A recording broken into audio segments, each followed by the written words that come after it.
1 and 2. Okay. Then we're up here.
Okay, we want to welcome everybody to Teeters Field and senior night for Kellogg High School.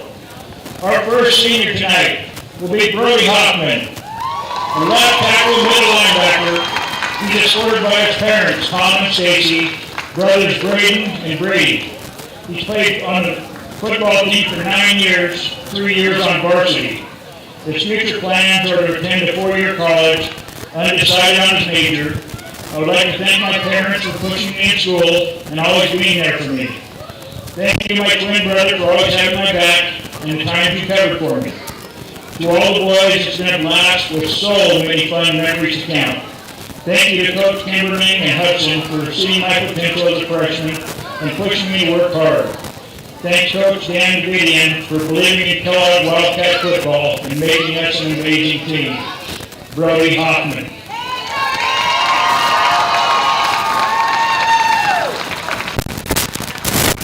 Wildcat senior is Ricky Dorsal. He played right guard. Parents are Tim and Gina, sisters Camry and Alexa. This is his first year of the Wildcat program. His future plans are to attend to study to be a fishing game warden. We would like to thank the coaches for teaching him everything to know about football, believing for me all season. I would like to thank Bobby Allen and my parents for convincing me to play football for my last year in school. I would also like to thank my golf coach for teaching me about life, what it means to be a Wildcat. A huge thank you to Tanner Rosario for me that you have to live life every day if it's your last. Ricky Dorsal.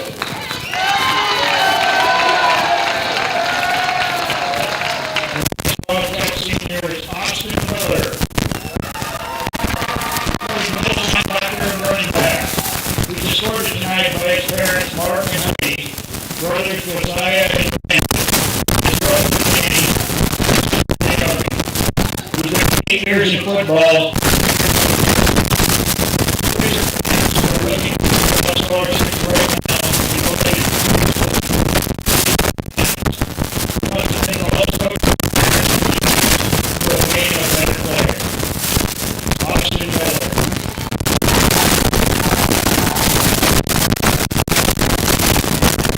Wildcat senior, KJ Walker. He played wide receiver and quarterback. He's escorted by his mom, Angie, in memory of his dad, Kevin Walker.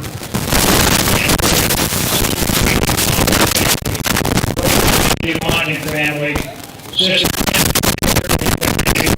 from Alaska, that could not be here tonight. His grandparents, Larry and Lindy Erkler, Frank and Laurie Seats, Calvin and Donna Walker. He's been 9 years with the football program, 4 years on varsity. His future plans are to attend a trade school to be a lineman. I would like to thank all my coaches and family and friends for always being my rock and helping me through all these years of football, and especially his mom and dad for being his biggest supporters. KJ Walker. Next Wildcat senior, Luke Froelich. Played safety and wide receiver. He's escorted by his parents, Paul and Sarah, and brother Ben. He's been 6 years in football, 2 years on varsity. My plan is to attend a trade school for welding and diesel mechanic. I want to thank my parents for the best in football.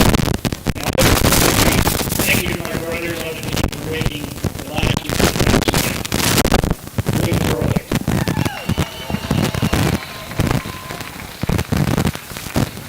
Wildcat senior is Tanner Groves. He played free safety and wide receiver. He's escorted tonight by his parents, Jeremy and Hillary, and sister Izzy. He's been 4 years on the football program, 2 years on varsity. His future plans are to pursue a career in the electrical field to become an electrician. I would like to thank my family and teammates for pushing, and thank you to my coaches for believing in me. Tanner Groves. And our last Wildcat senior is our manager, Riley Milholland. He's escorted tonight by our parents, Joe and Shalana. My first year as being a manager. For future plans to graduate high school and go from there. Huge thank you to my coaches, Kimberly, Corey, and Davidian for letting me tag along and be part of the team. This team definitely made my senior year interesting, entertaining, and full of memories. I would also like to thank my parents for always pushing me to do my best and be the best person I can be. Riley Milholland.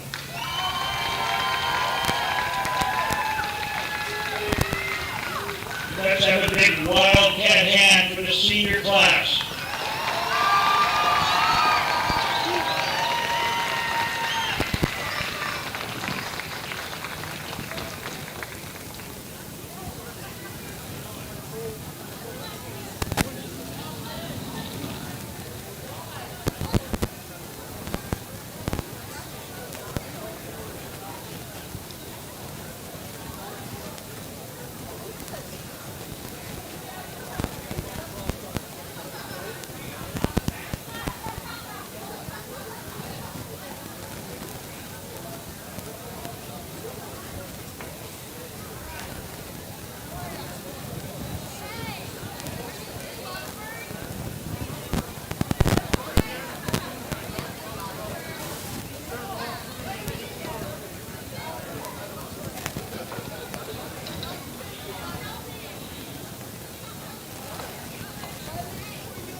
Would everybody please stand and remove their hats if you're wearing them?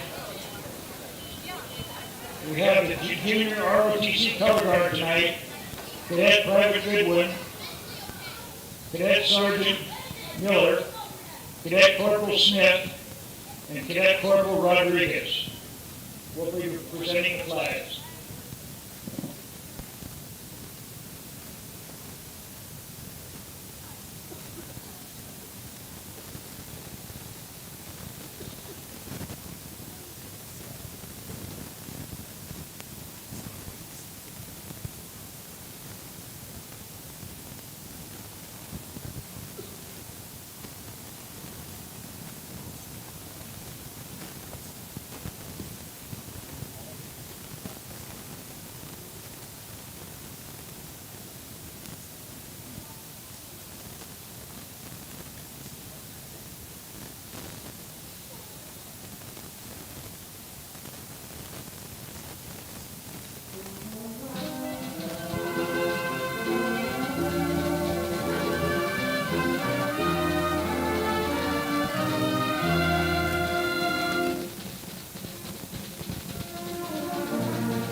Thank you to the Junior ROTC Color Guard and the Kellogg High School Band under Director Gracie Miller.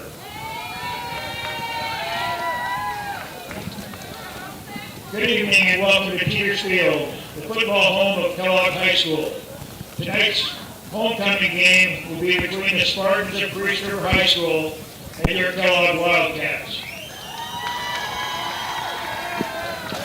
Starting tonight for the defense for Priest River, number 6, a 5'6" junior, Hayden Sorbolt.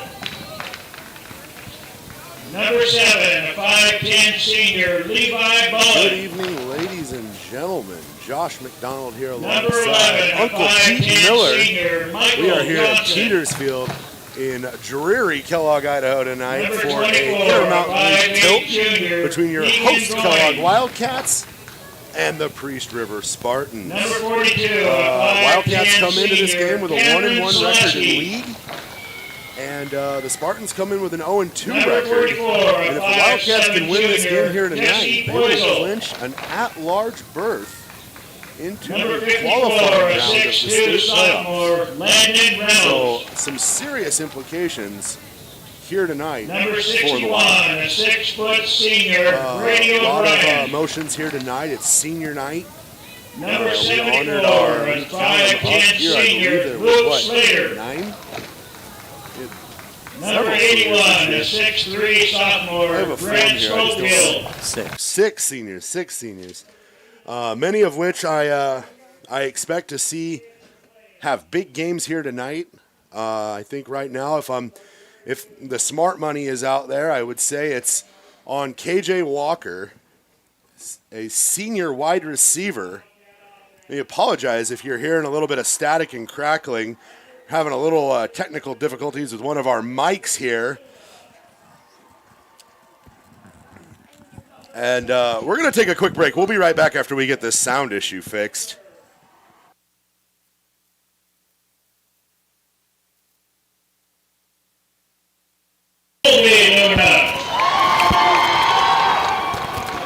Number 40, a 5'10" senior, Austin Miller.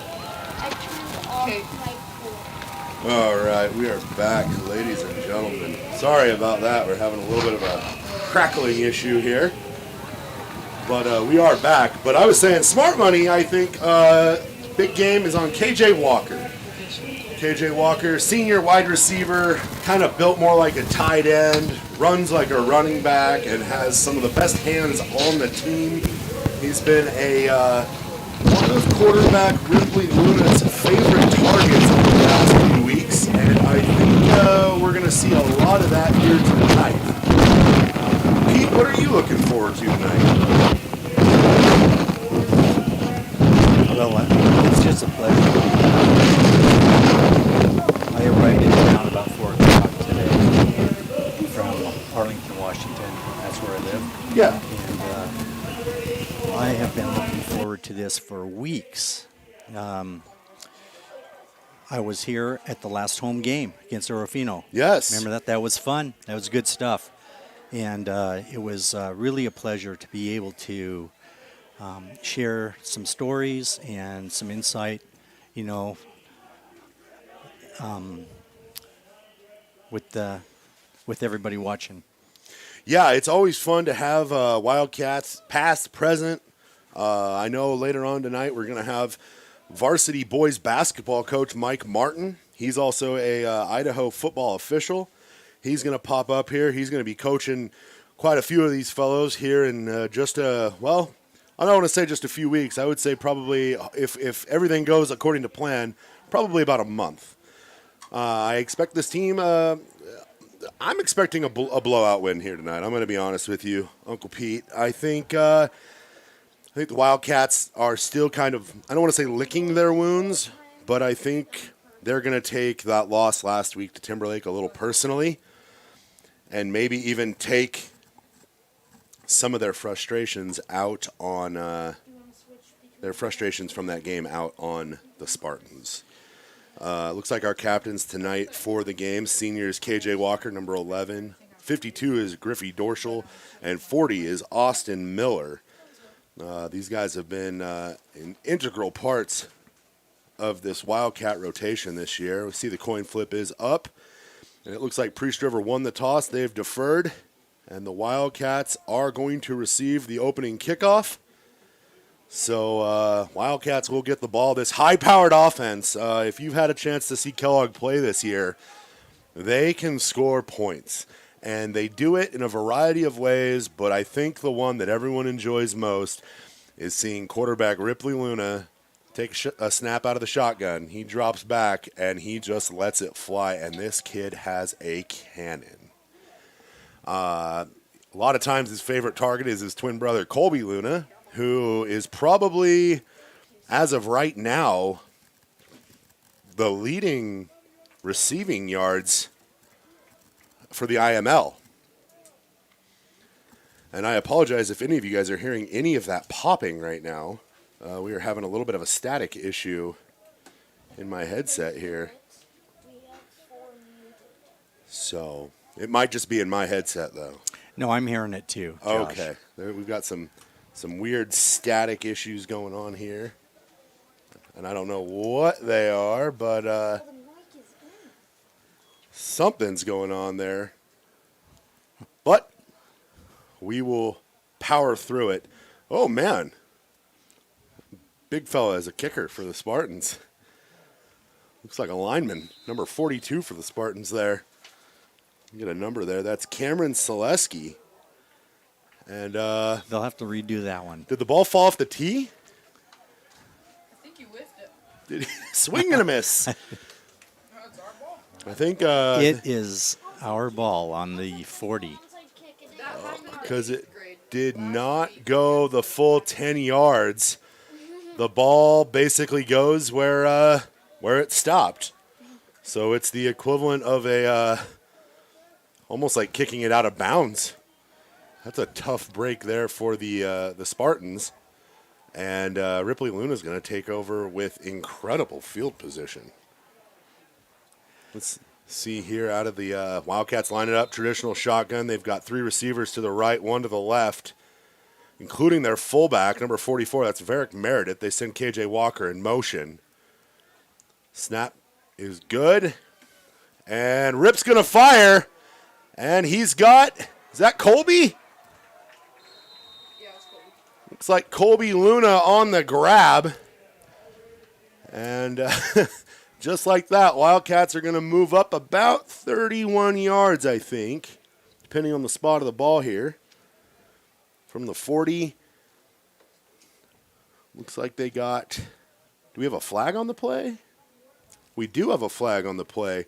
We're going to get illegal motion here. Yeah, when he was in motion, he headed towards the line ahead of the snap. So I yep. think they're going to call it. Legal motion on the Wildcats. KJ Walker did not get set prior to taking off upfield there, so that's going to negate a 31-yard completion. So tough break for the Wildcats on their first play, but this is just going to give Ripley more room to work with. He absolutely has the guys in place to make a big impact here. Spread set, 1 running back. Looks like Austin Miller's back there. Fire over the top there. That's Luke Froelich on the grab, I believe. Nope, that's Meredith on the grab there. And I think he's only going to pick up about 3 yards on the catch. Wildcats going to have to look for one big play here. I don't think you want to try to go short little chunks when it's 1st and 15. That was a nice catch off his back shoulder there.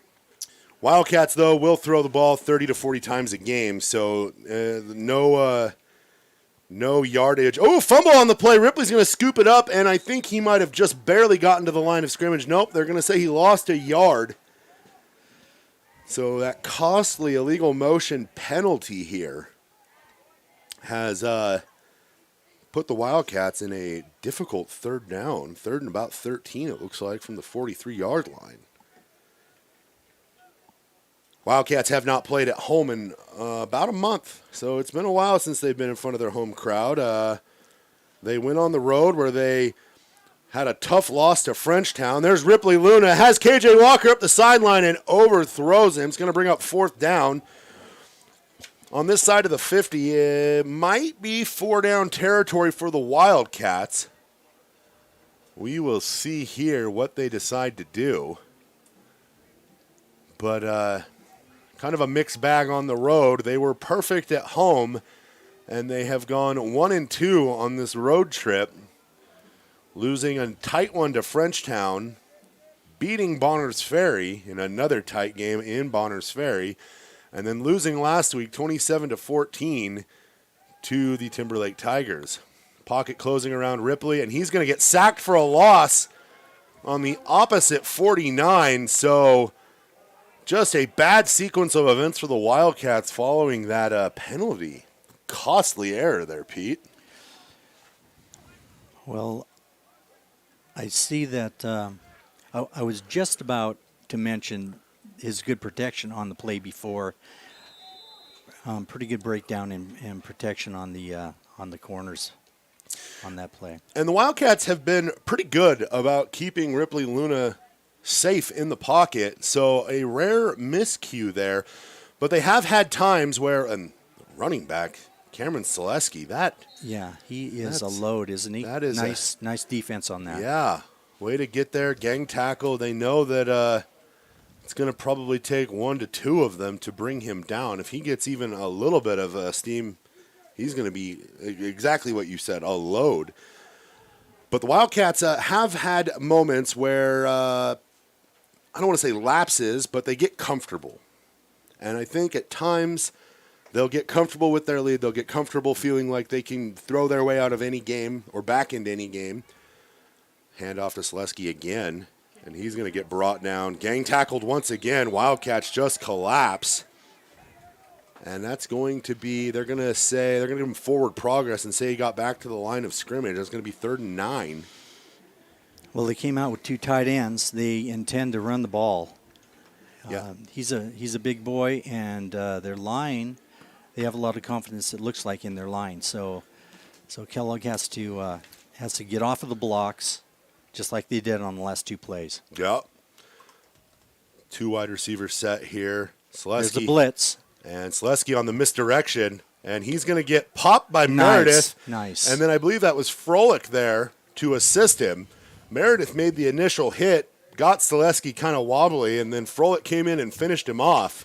So it's going to be 4th and 5 here. Interesting call coming from head coach Jared Hughes. See if he elects to punt or if this is 4-down territory for his team as well. Looks like it is. You're not going to see too many teams punt the ball when they're on their side of the 50-yard line. Drop back to pass. Has his man. Not enough. And not enough. Pass is complete, but it was only a 4-yard completion. Wildcats will take over. We will see now if the Wildcats can shake off some of that rust from that first drive. They just didn't look like themselves. But I think, you had Colby's big pass catch that got called back. So, one bad play kind of changed the momentum of that drive. 4 receiver set here for the Wildcats. Ripley fires it over to KJ. KJ makes Nice a move. move. KJ's got breakaway speed, and there he goes. He's going up the sideline. He's up the sideline. There he goes. And just like I called it about 10 minutes ago, KJ Walker with a 60-yard touchdown. Great move right there. He only caught that ball about 2-3 yards deep. Made one good move to make his guy miss, and then I tell you what, KJ is a big kid. Big kid. Probably right around the 6-foot mark. Comes in. I bet that program says he weighs about 180. But yes, I'd say 6'2", 185. Yeah, I would say he's probably closer to 205. He'll tell you that he gets big for football and then he slims down for basketball. But he, for as big as he is and as strong as he has burst speed that is hard to contend with. He's got great footwork, too. I think when Coach Mike gets up here, we'll probably talk about that. Oh, and that ball is going to stay with Kellogg Lumber for the evening. That's on the other side of the room. Yeah, that kick went up. I believe, was that Colby who kicked that? Yeah, that's Colby. Colby kicked that, and it landed. Took one bounce on the Teeters Field side of the lumberyard there and bounced right over. Steve Bristow is going to come in to work on Monday and have a nice game souvenir. I love that he is a conventional kicker. I'm old school, so, you don't see that a lot anymore, do you, Josh? The straight line? Yeah. Yeah, you don't see that. Everyone has kind of gravitated more towards the soccer-style kick, and as incredible, we're seeing guys kick 68-yard field goals now and attempt field goals into the 60-yard realm when 10, 15 years ago, a 50, 51-yarder, you were like, oh, man, this is scary. But now you have guys regularly kicking in the 50s, and I really do feel like a lot of that has to do with them moving the extra point, especially at like the NFL level. They moved the extra point back to the 15-yard line instead of it being on the 2 like it used to be. So kind of an interesting dynamic here. But, yeah, Colby has proven to be a competent kicker. That is, it comes to a stop 8 inches out of bounds. Absolutely as close as you could have gotten to almost a deep onside kick. And now the Wildcat defense is going to let the Spartans start, at the 35-yard line, I believe, is what the penalty is for the out-of-bounds kick. I don't know if the Spartans are aware of this because they're lined up back on the 15. That's a long ways to go to get into your set. You're going to waste about 10 seconds just getting set in your play clock. Okay, there are 1 tight end, 2 wide. Misdirection again to Running Selesky. again. Good penetration. And that's Michael Johnson, the quarterback. He's a senior, 5'10", 170 pounds. Seems a little bit taller than 5'10" there. He's a tall kid for Priest River there. But you can tell that the game plan is to feed Selesky, and all it's going to take is a little bit of pounding. And you tried tackling a running back the size of Cameron Selesky. I mean, they have him listed at 5'10" and 185 pounds. No way. I'm going to tell you right now that is false. And I think Meredith there got the line to jump for Priest River. Just him kind of casually approaching there and a little quick stomp of the foot and drew the offensive lineman. Yeah, 63 jump. So working backwards are the Spartans right now. 2nd and 16. Johnson under center here. And a long pitch. It's fumbled. And I think, see who that was there. I think the Spartans fell on it. And that was number 89 for the Spartans. That's Matthias McLean, who could not handle the pitch. That was a deep pitch. Probably about 10 yards almost on that pitch. Tough pass to catch. Tough pitch to make. Well, when you have a deep pitch like that, that enables the runner to look at the landscape, and see where he can run. But that he didn't look at it. There's another fumble, and Johnson's going to get smacked there. That was a group tackle. Meredith came in at the end, but I believe the initial contact there was made by Jaden Bauer, sophomore, and lovingly dubbed J-Dog by his teammates. Jaden is a soft-spoken kid, but, man, I can remember watching him in middle school. He was feared as a smaller defender. When he put a crack on you, man, you felt it. And man, Selesky's the punter, too. It looks like he's a little bit of a do-everything. Wildcats jumped it just right. We're not going to get a running into the kicker penalty, although I think we got dangerously close. No call there from the white hat. I think Selesky might have been able to sell that a little bit if he had tried to get a flag there. I would have. Wildcats take over here. Looks like on the 45-yard line. Maybe not. 43-yard line. It'll be 1st and 10 Wildcats. And I think we might see a little misdirection here. It wouldn't surprise me to see them go right to Austin Miller here on this first one. Just like that. They expect the Wildcats to pass the ball. Miller's going to pick up about 12 on that. And I kind of feel like Tony Romo right now. I called that one pretty good too, I feel like. But the Wildcats had not run a running play yet. And Miller gouges the Spartan defense for 12. 1st and 10 now from the 31. Meredith lined up. 3 receivers set. Miller in the back. Drops back. Has Meredith. Jumps it off to Miller.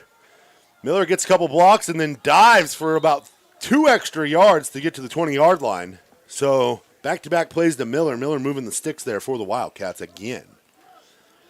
So he's in the slot, and there is no one near him. So a nice little dump pass off to him. And that's for 12. Yeah, and that's something I think everyone is kind of adjusting to here. Officials and players and even these opposing teams don't know how to contend with the aerial attack from the Wildcats. No one deals with a team that throws this much.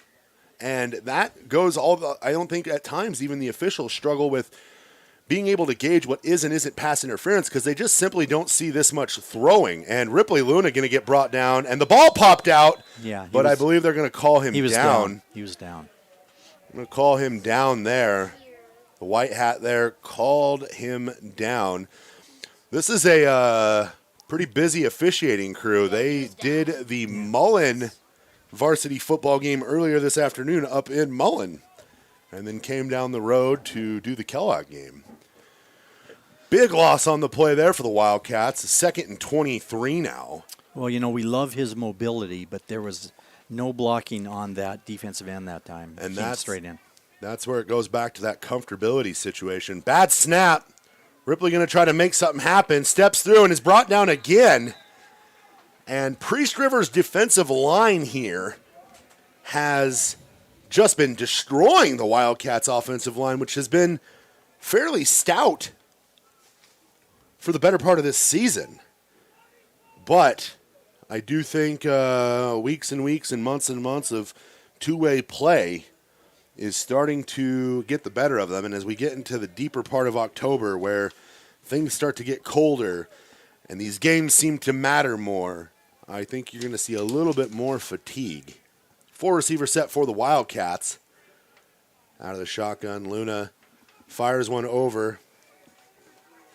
Hits Jace Garcia there. Garcia's going to make a move, and any other time a 15-yard gain like that would be enough for a first down, but when you were looking at 3rd and 29 and now it's 4th and about 14, Wildcats probably going to take a shot here. Almost wouldn't be surprised to see maybe a quarterback draw. They've been getting pretty good pressure on Luna, but I think they think if they can cover those receivers, but it wouldn't surprise me to see Luna step back, pump fake, and go. Waiting here to see what the call is. 3-receiver set this time. Oh, He's got him. He's got KJ. And KJ makes a diving catch into the end zone. Touchdown, Wildcats. Diving catch from KJ Walker, 25 yards. And that's going to put him, what is he at tonight? 85 yards and 2 touchdowns in less than 10 minutes. That is a pretty solid stat line. Luna had his pick of receivers there. There was a couple just on this side that were wide open. And that, such a good kid and fun kid to interact with. Good sense of humor, good-natured. Good block there. Ripley Luna, the holder. He's going to make a play for the 2, and I think he's going to get it. It fumbled into the end zone, recovered by the Wildcats. 2 points. 2 points is 2 points. It's not always pretty, but that was effective. And the Wildcats go up 15-0 here in the first quarter. What a scramble there. The snap was bad. And Ripley Luna just decided to make a play with his legs. And what a play it was.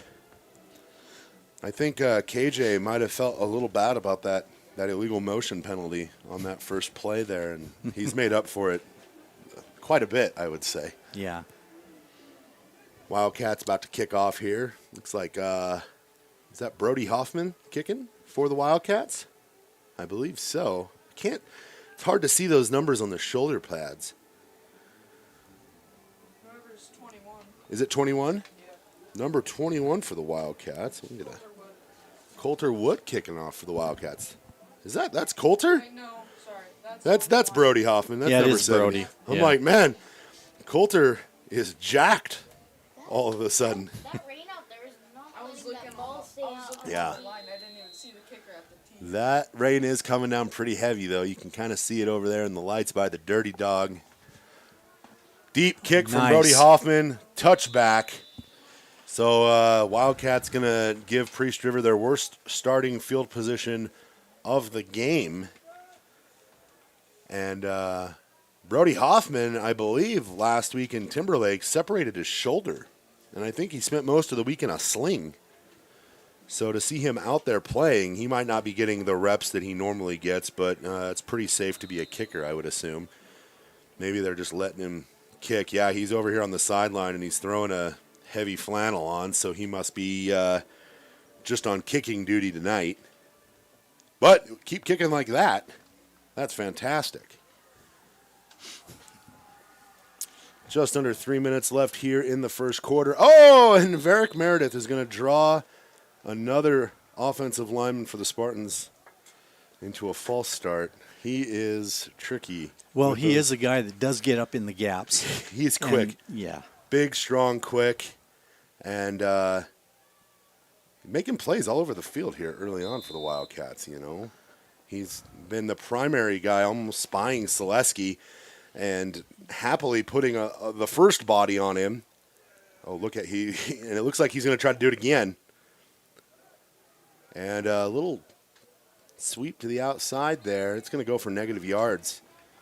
Wildcat defense is swarming, and I think that is credit to their speed.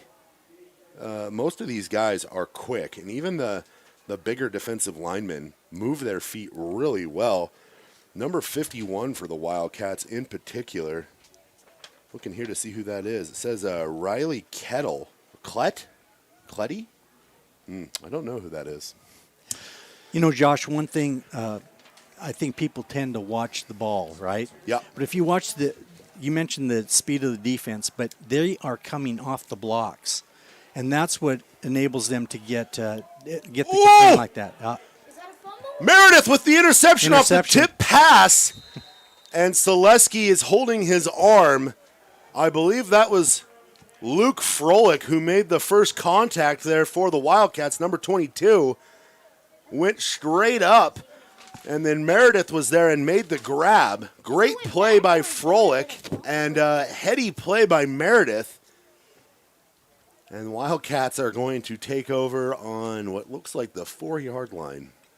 Things not going well for Priest River here early, Pete.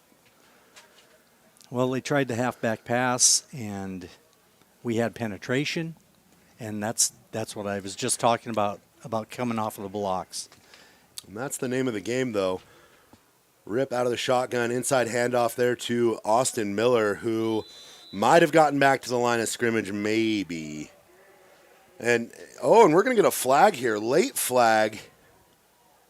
Are we going to get an unsportsmanlike conduct penalty here? Someone must have been mouthy. I see number 99 there kind of holding his hands up like, I didn't do anything, but I would assume that is not the case. Yep, so it is going to be an unsportsmanlike conduct penalty. And I believe at this point it's half the distance to the goal and an automatic first down. So Wildcats will have 4 more plays to get just a few yards here. Should be first down, I believe. Still waiting to see the call here. They moved him up, but they did not change the down marker. Maybe they don't think Kellogg needs the extra play. Ripley moves up a little bit. He's going to step through, and he's going to fire this one to a wide open Varric Meredith, it looks like, who is in the backfield there. KJ standing in the corner with his hands up. KJ wanted number 3, but Meredith was right there. And I don't know how you lose a guy like Varric Meredith. Yeah. He's a big target, and he was... There were multiple receivers open. Yeah, and that's one thing, like we talked about, these Wildcat receivers, when you throw this many times a game, I mean, week 1, you could see where they were still kind of adjusting to this. But here we are. This is the final game of the season, of the regular season for the Wildcats. Good snap, good hold. Not a great kick, though. May have got a hand on it. I'm not sure. 2-point earlier, so. But with the 2-point conversion from earlier, it is 21-0 with a minute and a half left here. Yeah, he So- was. He jumped. And it looks like our eye in the sky, Buck Coe here, just watched the replay and is calling out the Spartans for jumping off sides there. But, yeah, Meredith had all day in the back of the end zone there. He could have pitched a tent, laid down a blanket, started cooking some food. Dirty Dog, people at the Dirty Dog Saloon here, Dirty Dog Corner, getting a show early. KJ Walker with 2 touchdowns, Varick with another, all 3 coming off passes from Ripley Luna. Kellogg football is just fun to watch right now because they play a style of football that you just don't see very often at the high school level. Brody Hoffman back to kick here. 40-yard line once again.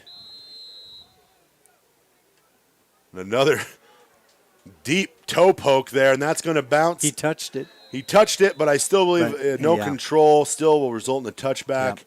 So just under a minute and a half here. We are going to have head basketball coach Mike Martin here in a minute. I saw that he had just hiked up into the booth. I don't know if he's still up here or not, but we'll get him in here shortly. Minute and a half left here in the first quarter. Man, this is going to be a long first quarter. And I think Coach Martin is in here right now. So probably have Uncle Pete throw his headset over to Mike for a second. We didn't set up for 3 mics tonight. This is Coach Martin's first time in the booth. If you hear a little static in your headphones, ignore it. We're having some rain technical difficulties. But how you doing, Coach?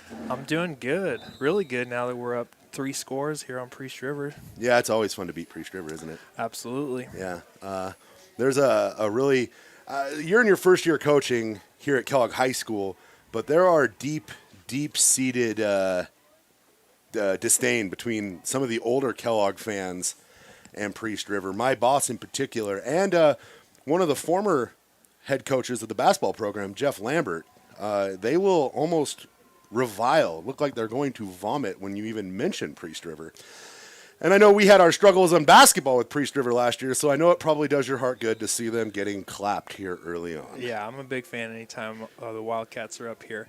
But like you said, especially with Coach Lambert, I officiated basketball before I started coaching. And so I know how those battles with Priest and Kellogg went even before I took over at the helm. So I know where that rivalry comes from and how deep it runs. I bet with Coach Lambert, you also know what that look of disgust looks like too, huh? No, he loved me. Okay. Yeah. Okay, yeah. We were good. All right. So what do you like most about what you're seeing besides the score here? Well, kind of like last week, it seems like when we get behind schedule on offense, getting behind the sticks and seeing second and third and long, we kind of stall out. But we're avoiding that better this week. It's good to see KJ get in the end zone a couple times here on senior night. So let's hope Rip can keep going to these seniors and send them out with a bang. We were talking earlier about KJ's footwork, which is something we've talked about in basketball practice before. But on that first touchdown he made that grab. And it was a quick little 2-step move and then cut back in. And you don't look at KJ and expect him to be capable of some of the speeds that he gets to. Yeah, especially if you came and watched him at practice. After we've seen him bust these couple touchdowns here, I think we know he's not going to get away with dogging it during conditioning this year. Well, KJ, cat's out of the bag, my friend. And then we know that the Twins have some sort of magical twin ESP connection. Yep. We see it at times on the basketball court. Kind of randomly, they'll make plays that you're like, how did you even know that they were going to be in that spot? They just know. You don't question it. But it seems to be almost unfair at football at times. The ability Ripley has to just know where his brother is and to put the ball in a position where really only Colby can go up and get it. Colby might be, in my opinion, one of the best athletes in North Idaho. Oh, yeah, absolutely. I mean, both of them. And like you said, the chemistry that they've got together, it definitely packs a punch. Yeah, and then newcomer Varick Meredith has been an absolute force for the Wildcats on both sides of the ball. And I really do think, just from watching here early on, without him out there with this giant running back that Priest River is utilizing, I don't think speed for speed he's going to outrun any of our Wildcat defenders, but I think from a size standpoint, without a guy like Varick out there who can throw his substantially sized body into him, I mean, he's making the initial contact, and then guys like Froelich and Jace Garcia and Jaden Bauer are right there cleaning up the pieces. How valuable is it to have a guy that big who is willing to be the guy who kind of makes that initial hit? No, absolutely. And as you can, I mean, he's in on everything right now. He's almost the first one to the ball on every play, and like you said, it's a testament to the rest of the defense coming in, rallying, and finishing the play off. And that's how you force losses and also turnovers. And so as you can see there, you got another big pile on the ball. They're doing a good job of getting hats to it and just really making life difficult on this Priest River offensive line and the running backs who are toting the rock. So you've reffed high school football for, 10 years now? No, it's been 6. 6 years? 6. This is year 6, year 7. Okay. How many football teams have you watched, high school-wise, employ an offense like what the Wildcats run? It's not a ton. I mean, I think the trend lately with the way college football's going, a lot of teams like to try and spread it out. But you got to have the horses to do it. You got to be able to put guys out on the perimeter who you can catch in space and make guys miss. And you also, most importantly, you got to have the quarterback who can get the ball to him. And Rip does a great job of getting the ball out, putting it where guys can catch it and make plays. He's really putting it on them, and it allows them to make the most out of their opportunities, really. Yeah. Last year against Priest River, Wildcats actually opened their season up due to the COVID year last year. Scheduling was difficult, so Kellogg actually played Priest River and Bonners Ferry twice. It was, I believe, their first game of the year. They were up in Priest River, and before halftime, we saw freshman Reed Wildcat come in and lead a 65-yard touchdown drive using his arm. So it's not like this offense is really going anywhere. Ripley might graduate, but there's another guy right there who can sling the ball, who's a pretty high IQ athlete. Oh, yeah, absolutely. And we've seen that on the basketball court with Reed, too. He does have a high IQ. He knows what he's doing out there. It's probably unfortunate for him that he's only one class behind Rip. So right. that spot's pretty solidified till he becomes a senior or, you never want to talk about the other possibility there. Yeah. But exactly. But yeah, as you said, I mean, having somebody like that, and the other the place where that really helps is in practice, right? Yeah. So it allows Reed to go give the starting defense a good look at a second string quarterback who can sling it around and move it and do what, simulate a good scout team. Yes. And the Wildcat JV team and second unit, which is mostly younger guys, has had a pretty good JV year. They've been very competitive, matching up and winning games over teams like Post Falls. They have been incredibly competitive as the Spartans are going to punt here, and it's a fake and not a very good one. Wildcats, I think, kind of knew that was coming from a mile away, and the Wildcats are going to take over on downs on the 40-yard line. And you really got to stop giving Ripley Luna. I mean, the more field you give him, the more yards he's going to get. But now he may need 1 or 2 plays as opposed to 3 or 4. And with these passing attacks like this, if you're an opposing coach, you start working with your defensive backs, your safeties, all those guys. You start really getting them going, saying, you guys need to be able to high point this ball. And no one has seemed to be able to figure out how to do that, save for Timberlake a little bit last week. Yeah. Well, and like we kind of talked about earlier, against Timberlake last week, they faced so many second and third and long situations that you're almost forced to take shots at that point. And you can see it where as Rip can sling it and really push the ball down the field, this offense really gets going when they get the ball out quick and allow these guys to operate in space, these quick 6-7 yard outs, and you see these receivers taking off with the ball, picking up first downs or giving second and third and short situations that make it a whole lot easier for the offense to function. And then that really sets up the shots because as breaking a tackle there, Jace Garcia. Ooh. And those slick field tackles like that. And Jace Garcia's got plays with a chip on his shoulder. He is an undersized defensive end at times. And then on offense, when a big guy wrestles him down and then doesn't let him up, he is not afraid to slap a hand off.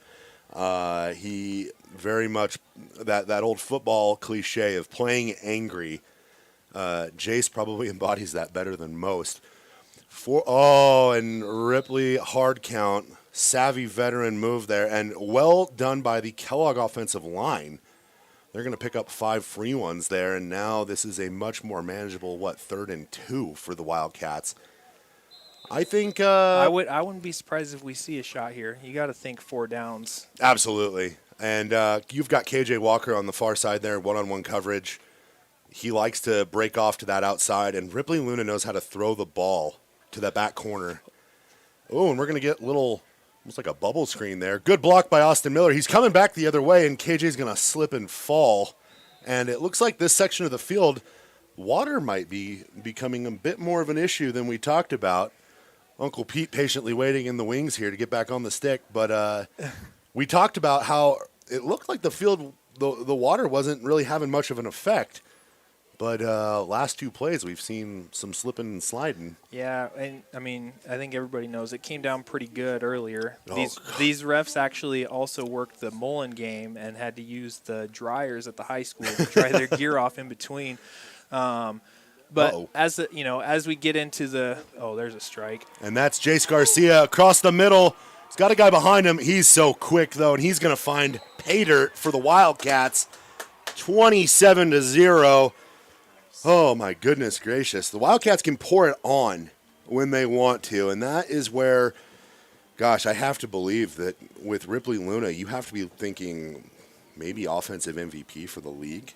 Well, as we see here, that's 3 different guys scoring the 4 touchdowns so far today, and one of them, it hasn't even been Colby. We talked about the connection that those 2 have. So Rip's moving the ball around like we talked about. These guys have athletes all over the place out on the perimeter. So when they can get the ball out and get it in their hands, good things happen. At what point, if you're the head coach here, do you go, you know what, we've got more than likely, because of the loss to Timberlake, if Timberlake beats Bonners tonight, which is going on right now, Wildcats will have a shot at one of the qualifying games. Yes. Those are reseeded, though. And with Max Preps this year, right? Yes. So Wildcats have put together a pretty strong schedule, actually. In fact, from a power ranking standpoint, last time I looked, I believe they were 5 or 6, even with the loss to Timberlake, and I think Timberlake was actually one behind them. I don't think beating Priest River is going to do much for their power ranking, but I do think for Timberlake, beating Bonners Ferry is going to help theirs. Weezer and Homedale already played. Those were the number 1 and number 2 and have remained such. Mm-hmm. So do you feel like if you're Coach Davidian, you begin pulling your starters sooner rather than later to make sure that next week when you are going to be going up against a significantly tougher team, what time do you start pulling them? Yeah, that's tricky. If it was me, I'd probably get to halftime before starting to think about that, just because it's a tricky game when you start taking your foot off the gas pedal a little bit. And I know we've got guys who are capable coming in, waiting in the wings, but there is kind of that attitude and mentality shift when you start doing that. So we might start seeing some guys mix in, maybe some second stringers with the first stringers as we close the half out.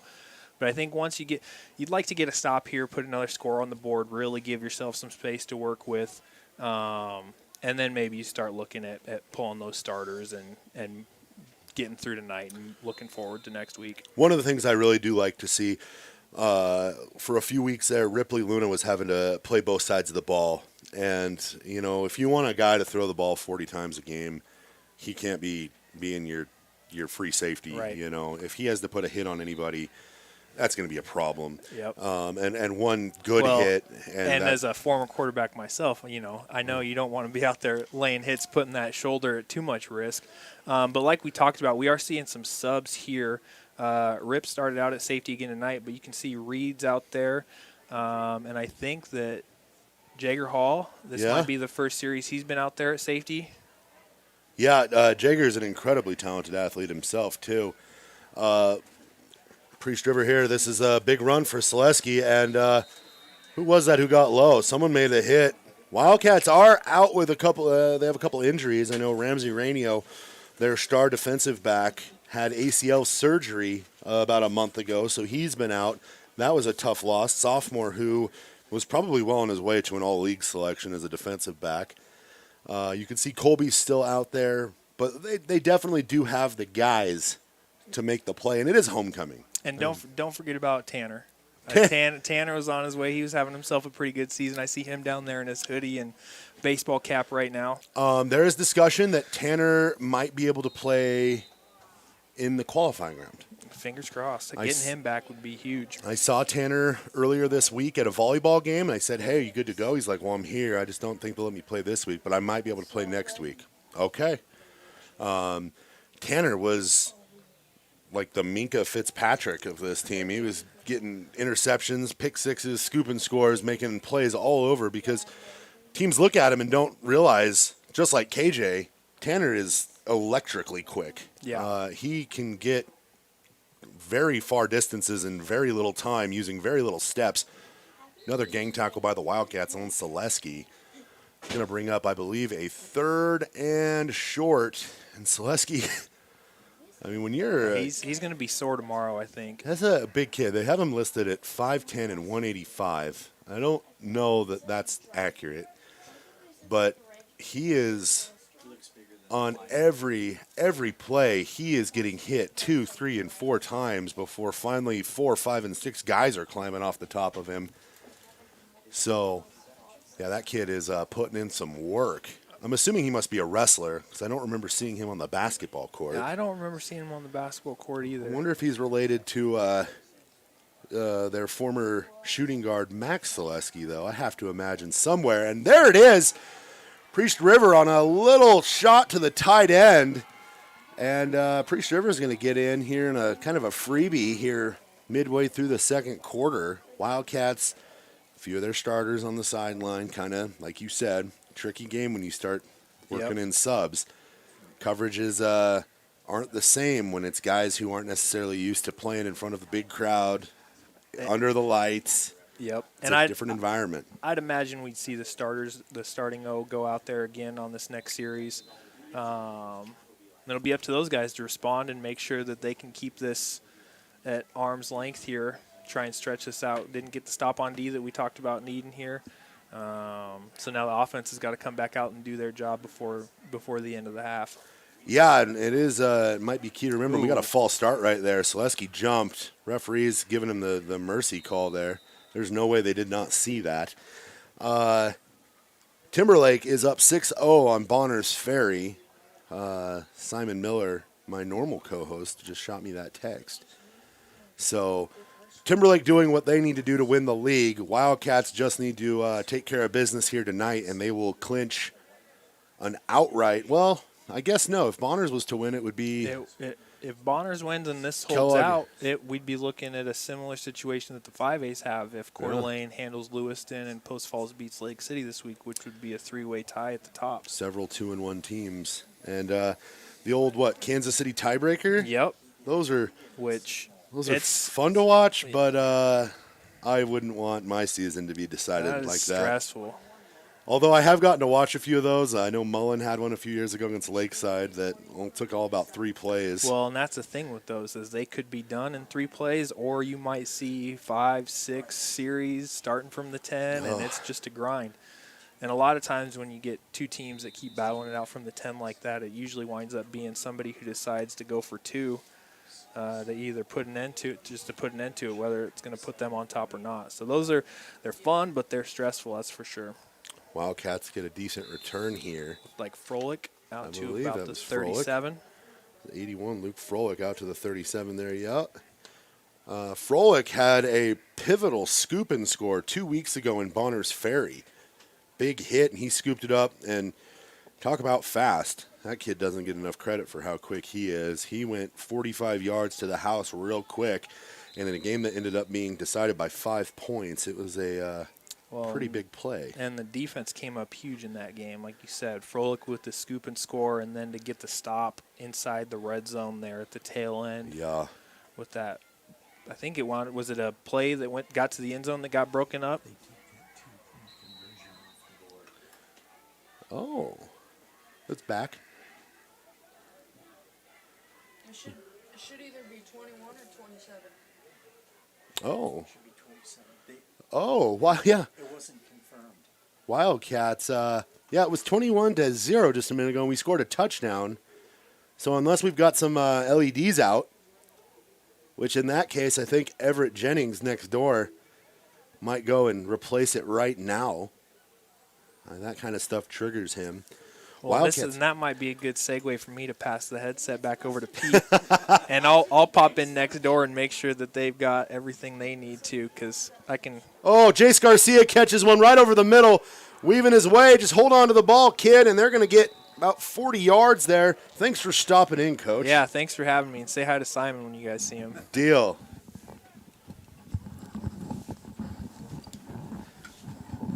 Coach Mike, always fun to chat with him about sports. He is a wealth of knowledge on things, and just the way he approaches the different sports that he gets involved in. I know he was pretty beloved by his players. Before he came to Kellogg, he was the JV boys coach in Coeur d'Alene.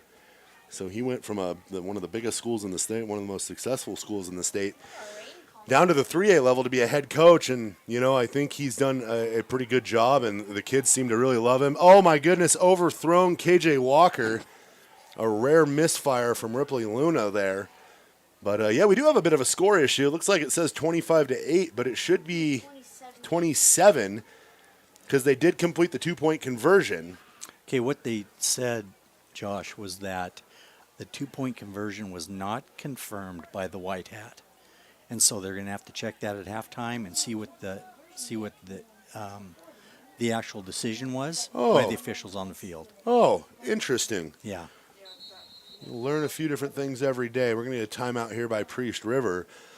Priest River's got a little bit of life. That touchdown there, decent play, and big gain there. I mean, for a team that had struggled to move the ball and had almost gone exclusively ground and pound, for them to have a 45-yard strike to their tight end, Matthias McLean, that kid put on the burners. He was not a slow kid. He caught that pass and pulled away from our defensive backs, albeit some of them being our second string, but still to be able to catch the ball, get out into space, and then pull away from your defender shows that you've got some wheels on you. And good for Mr. McLean to get the Spartans on the board. Spartans have a small roster. I don't believe that everyone on this roster I have here in front of me is over there. It looks like they only have maybe 22 kids, if that. Looks like about 10 on the bench. Yeah, and they got about 30 names here, so kids come and go. And Priest River did recently, this will be their last year, at least for the time being, at the 3A level. They are dropping to 2A beginning next year. Kellogg Wildcats find themselves in a similar situation where we've actually, we're kind of on the fence, and we are working to petition down to 2A to kind of stay a little bit more competitive instead of trying to punch up against the Timberlakes of the world who have 100% more kids than we do. Ripley Luna on the quarterback keeper gets a decent block and is knocked out of bounds after picking up the first down. Well, we talked about that at the Orfino game. Yes. About classifications and how in my history, class of 1975, where we had very low population and we played A1. Mm-hmm. It was an A1 classification back then. And so I think Kellogg has always been on the line. Yep. And so you have to take a look at what is better for the kids. How do they learn? What is the experience for them? And there's Colby Luna. Colby Luna going to fight his way across the line. Caught it about the 10 on a little in and out route, and then drug his man about the last 3-4 yards and extended over the goal line. And Coach Martin had brought it up. 3 different guys had scored prior to that, and Colby wasn't one of them until now. So now all things have been righted in the world. Colby in the end zone off another great pass from his brother. And I believe that means that this year they have combined for at least one passing and receiving touchdown in every single game, which is a pretty cool statistic when you think about it. It probably isn't as common as people might think, and it definitely hasn't been very common here in Kellogg over the recent years. We haven't had too terribly many receiver-quarterback sibling combinations, not Not like what we're seeing from these two. 4 minutes, 5 seconds left. 31-8. Wildcat offense, or Wildcat defense, mind you, gives up a touchdown. And then the offense comes out and takes it right back. So looks like we did not get our 2-point conversion there. Because looks like we only got 6 points, and we still do have to get an explanation on the scoring situation, whether or not the count is right. But the official should be keeping track of that himself. So we will find that out at the halftime. Spartans here need to find a spark in this last 4 minutes before they go into half. They have a potential to put a score up and then get the ball back to begin the second half. So they do, I mean, they have a puncher's chance of getting themselves back into this game if they can capitalize on the possession they're about to get. You know, Priest River has just had a dreadful time keeping up with the receivers. All Kellogg receivers have been open, and another boomer of a kick from Brody Hoffman, and it comes dead on the 1 yard line. Oh, nightmare scenario. Oh, goodness gracious. Good return out to the 30. Good effort. And that's McLean again. And he's going to take it from the 1 all the way out to the 30, turning near disaster into a manageable field position. That was a good kick. Looks like Coulter Wood jogging off the field with a little bit of a limp there. Hopefully the sophomore defensive back is okay. Spartans ball here. Quarterback Johnson under center. Big power I formation here. Line. And Selesky going to get met at the line and driven back. And they're going to call him dead, and they're going to take about a yard away from him. Wildcats just right hit every hole. Every hole was filled there. Barrick Meredith once again making first contact before letting the rest of his teammates kind of do the easy work.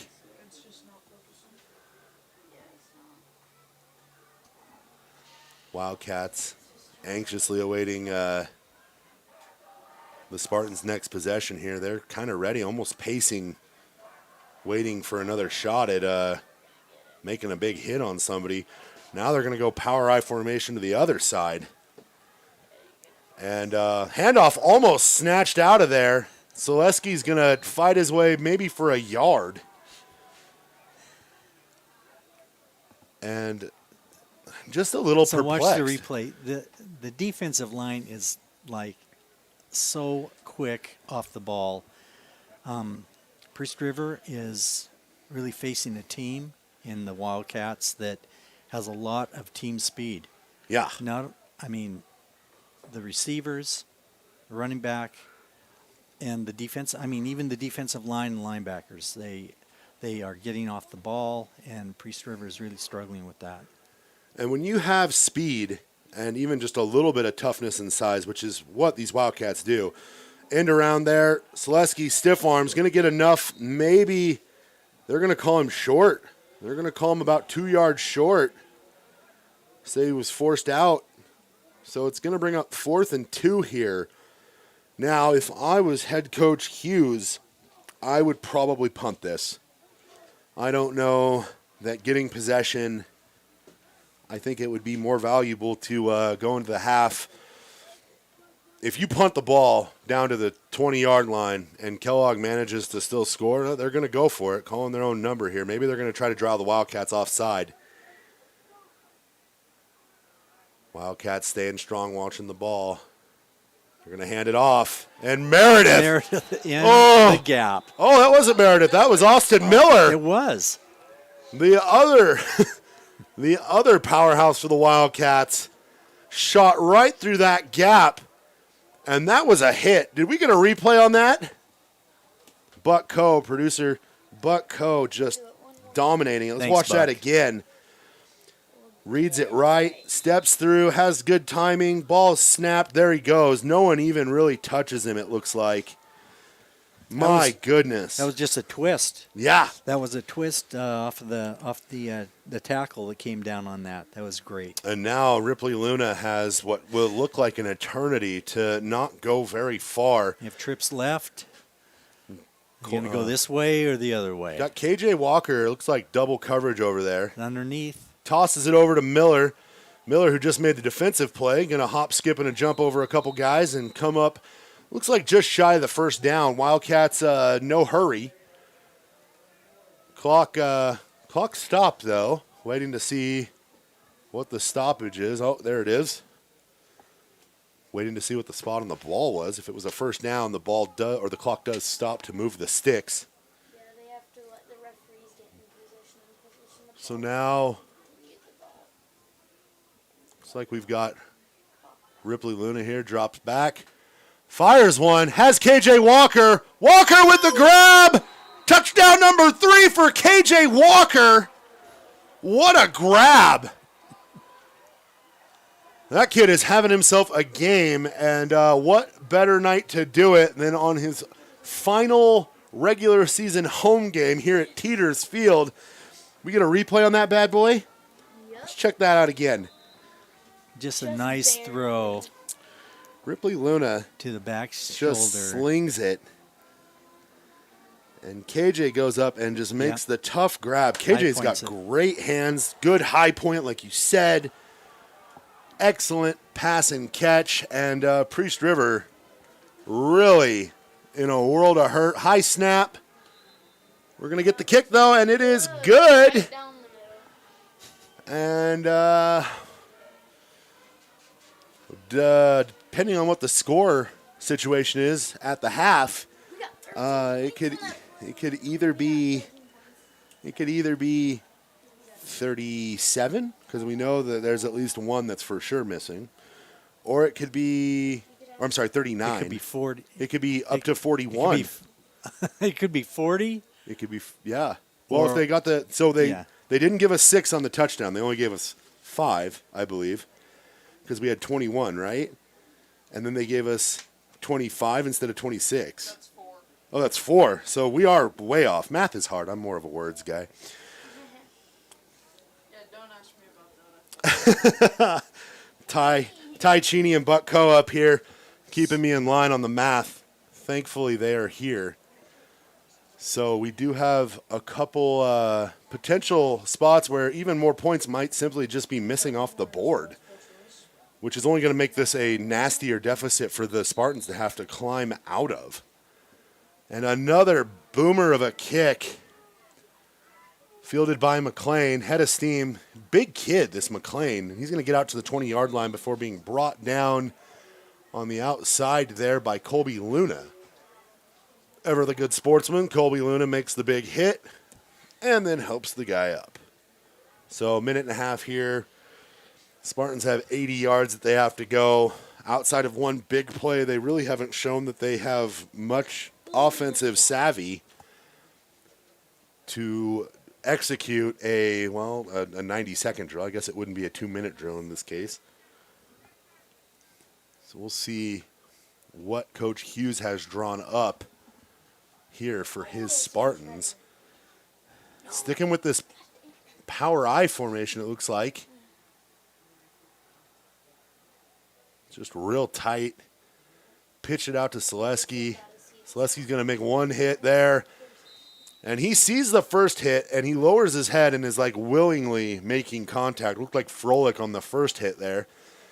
And Froelich might not look it.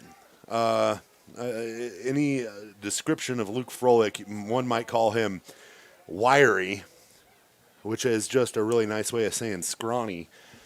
But kid is tough as nails and a little bit stronger than he looks. He plays some power forward on the basketball team and doesn't give an inch. Had an 18 points and 16 rebound double last year against the Priest River team in the Silver Valley tournament. Outside pitch, this to McLean. Yeah, McLean this time. So McLean gets the keeper there on second down, and that's going to go for maybe a gain of 1. Maybe. So many of these Wildcats are so quick on the ball.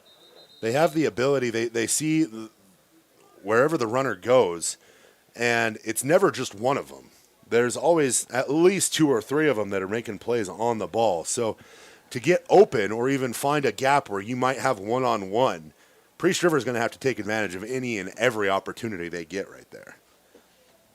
One thing I like to see on that last play was, although Jace wasn't in on the tackle, he turned that runner in. He kept the contain, and that's so important. The what are the unheralded aspects of football is knowing that you're not going to be the guy to make the play, right? But, hey, I have 4 guys right there, and as long as I can keep this guy from trying to come my way, knowing your guys are going to be there in coverage.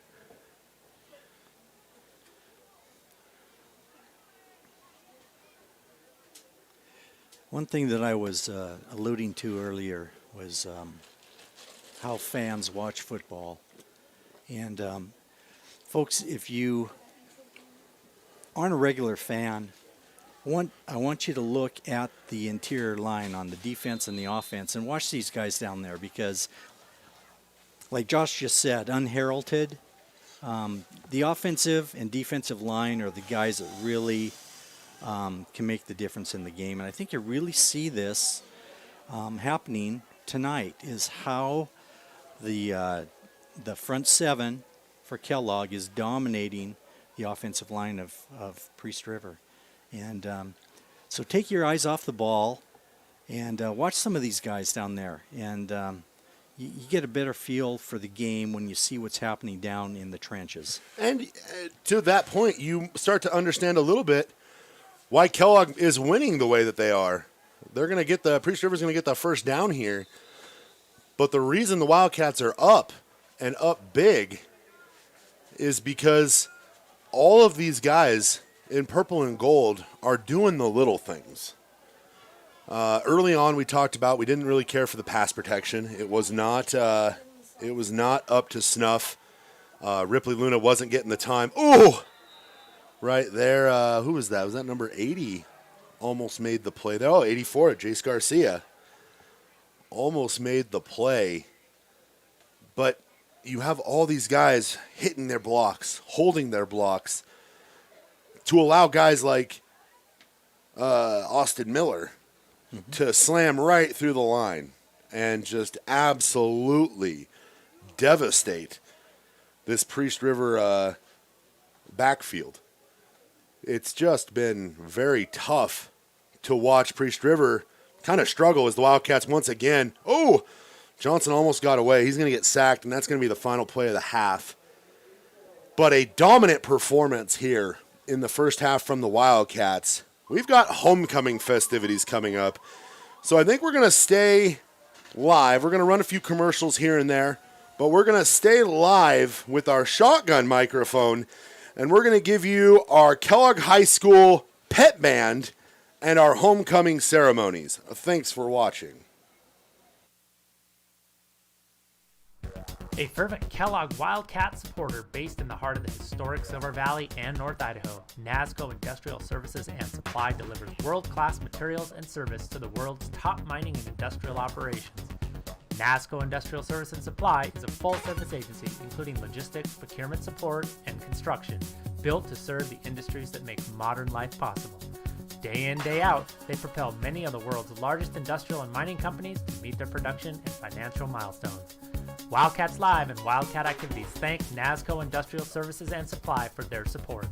Visit them online at nissglobal.com or call 208-783-0361. Go Wildcats!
to perform the traditional halftime show. Before we begin, we would like to acknowledge that in this past year, our community has been hit hard with many battles and challenges to overcome. In these difficult times, we have had each other to turn to and have to come together as an even stronger Wildcat family. We have also unfortunately and tragically lost several friends, family members, and beloved members of our community.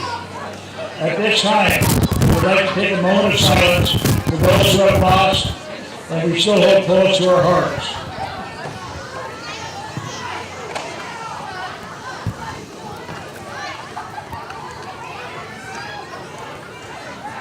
Thank you, everyone. We would like to give a huge thank you to the KHS leadership class for making this homecoming week possible for everyone, and acknowledge the students and spectators for being here today and all week to make each event we have done possible. Tonight's ceremonies and football game culminate a week of fun-filled festivities at KHS that included 4 class-themed decorated hallways at the high school, including the outer space freshman hallway, the sophomore class circus hallway, the Valentine's Day junior hallway, and the holiday senior hallway. An entire week's worth of spirit dress-up days, a traditional bonfire on Monday night, 2 home district volleyball games. Congratulations to the volleyball team for winning districts on Wednesday night. The Powder Puck football game with the boys cheerleading squad. And after tonight's game, we will conclude the week with a fun Halloween-themed homecoming dance. The celebration continues right now with this evening's homecoming football game and the crowning of our KHS homecoming royalty. Moving into place at this time is the Kellogg High School Band under the direction of Adam Green and Senior Drum Major Gracie Miller. Ladies and gentlemen, it is now time for the Kellogg High School Marching Band and our traditional halftime show performance.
selected 8 candidates from the senior class of 2022 to represent each of the 4 classes at KHS.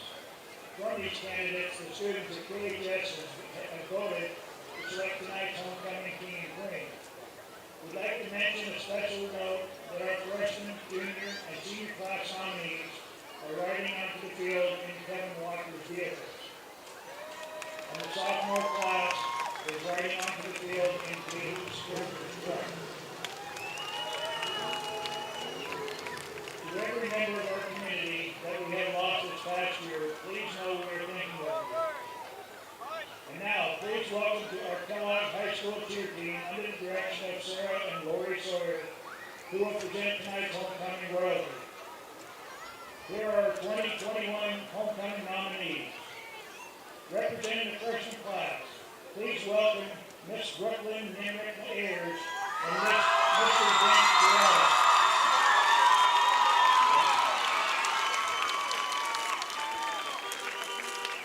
Representing the sophomore class, please welcome Miss Jezreel Hall and Mr. Tanner Groves.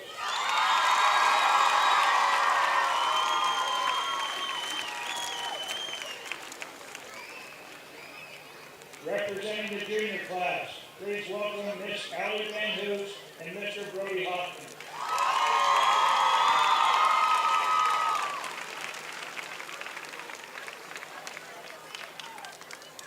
And representing the senior class, please welcome Miss Haiti Cheney and Mr. KJ Walker.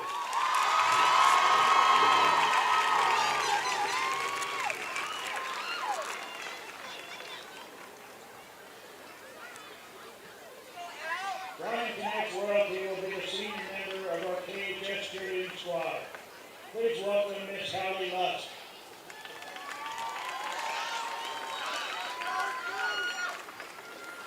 And now, the moment you have all been waiting for.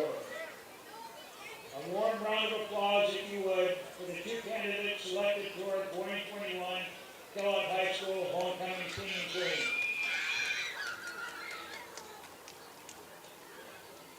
The homecoming king is Mr. Ben Sherrata.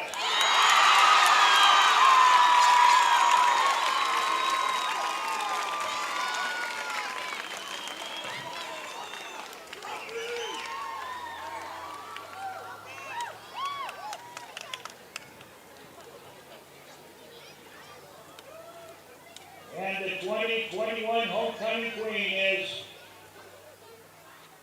Brooklyn Nimrick Ayers.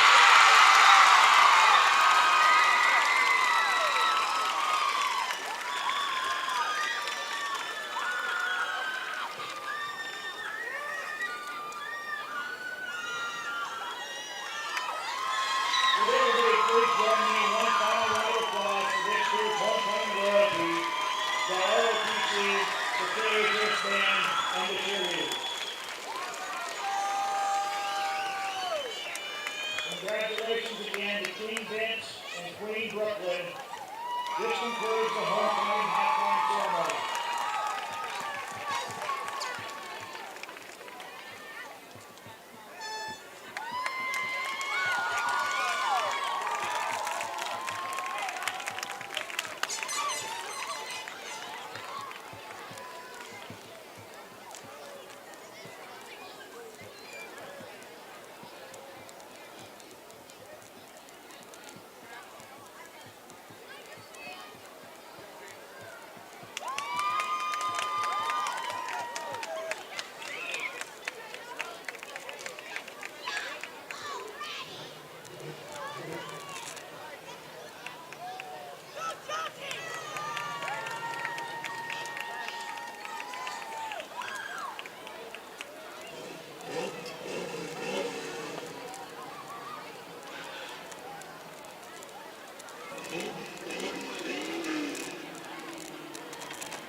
And we're back, ladies and We gentlemen. are back. Thanks, Buck. Old Buckco here up in the booth, kind of leveling us out, giving us our marching orders for the second half. He doesn't like to hear this, but he's a little bossy, this Buckco guy. Not really. He's great. He's professional. He is professional, and he expects us to be professional as well. After a fun halftime showing there with homecoming festivities and a pretty riveting performance from our band, I do apologize. Anyone that was at home who may have had some difficulty hearing, we tried to make it work. One of our outdoor mics that's designed to pick up sound like that, popping and crackling because it got wet during the little bit of a deluge that we had before the game kicked off, and it looks like that rain is actually starting to pick back up now. But yeah, sorry about that. We tried to make it work. If you didn't hear it, I'm sorry. You missed out on a pretty decent show. I think they even worked a little Lil Nas X in there at the beginning. Buck might be able to. Yeah, he's nodding. That's how hip I am. I know the name of today's rappers. Josh, talking about popping and cracking, what we could hear from the box up here was some good hitting down on the field by the Wildcats. Popping and cracking indeed. And I think if we were to highlight any particular pop and or crack that we particularly enjoyed, it was that tackle for loss from Austin Miller. He sliced right up the middle on that pitch and met Big Selesky right at the point of catch on that pitch, and that was a hit. I tell you what, Pete. That was nice. It was nice. Came off of a little stunt, linebacker stunt, right in the hole. It was perfect. Fantastic. Priest River starting in this kind of a, it's like a power I, but it's out of the shotgun, so maybe pistol, little player option there, and it's going to go maybe for one. They rely on him a lot. He is the ball carrier, isn't he? Mr.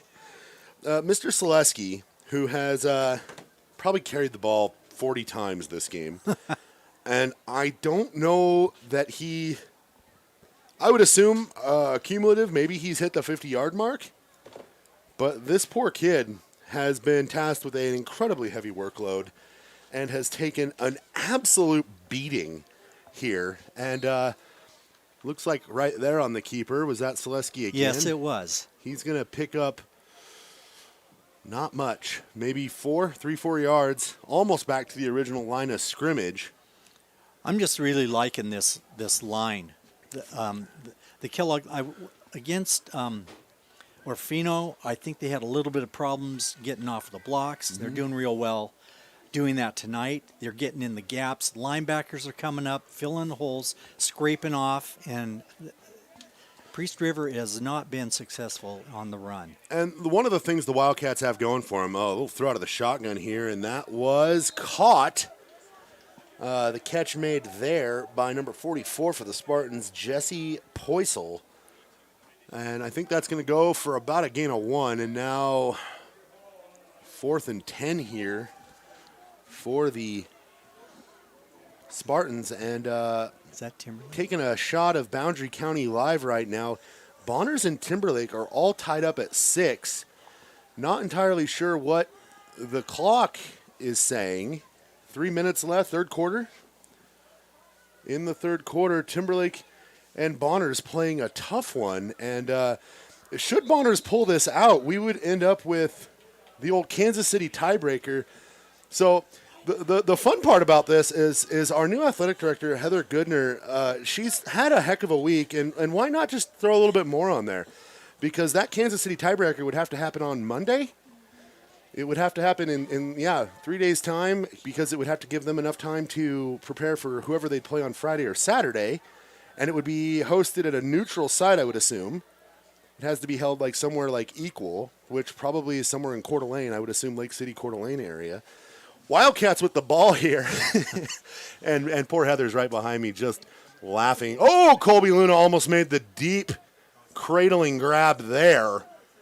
Couldn't quite corral it in. Rain starting to come down again. Ball's getting a little slick. We've got Simon Miller and Heather Goodner up here in the booth with us. We're having a good time. It's homecoming.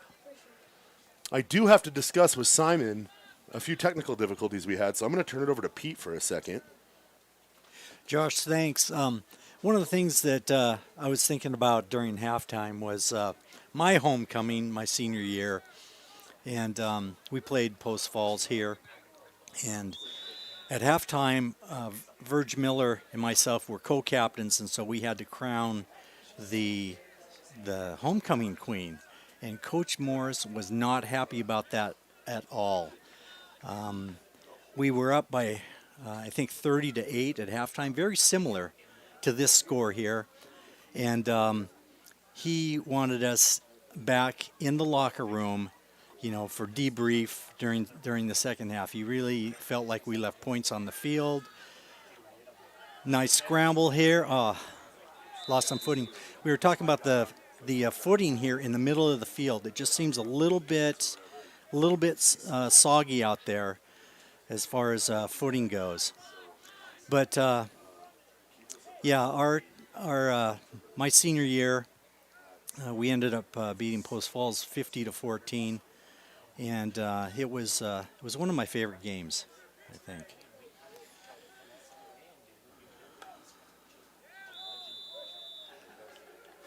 Nice get off there, but a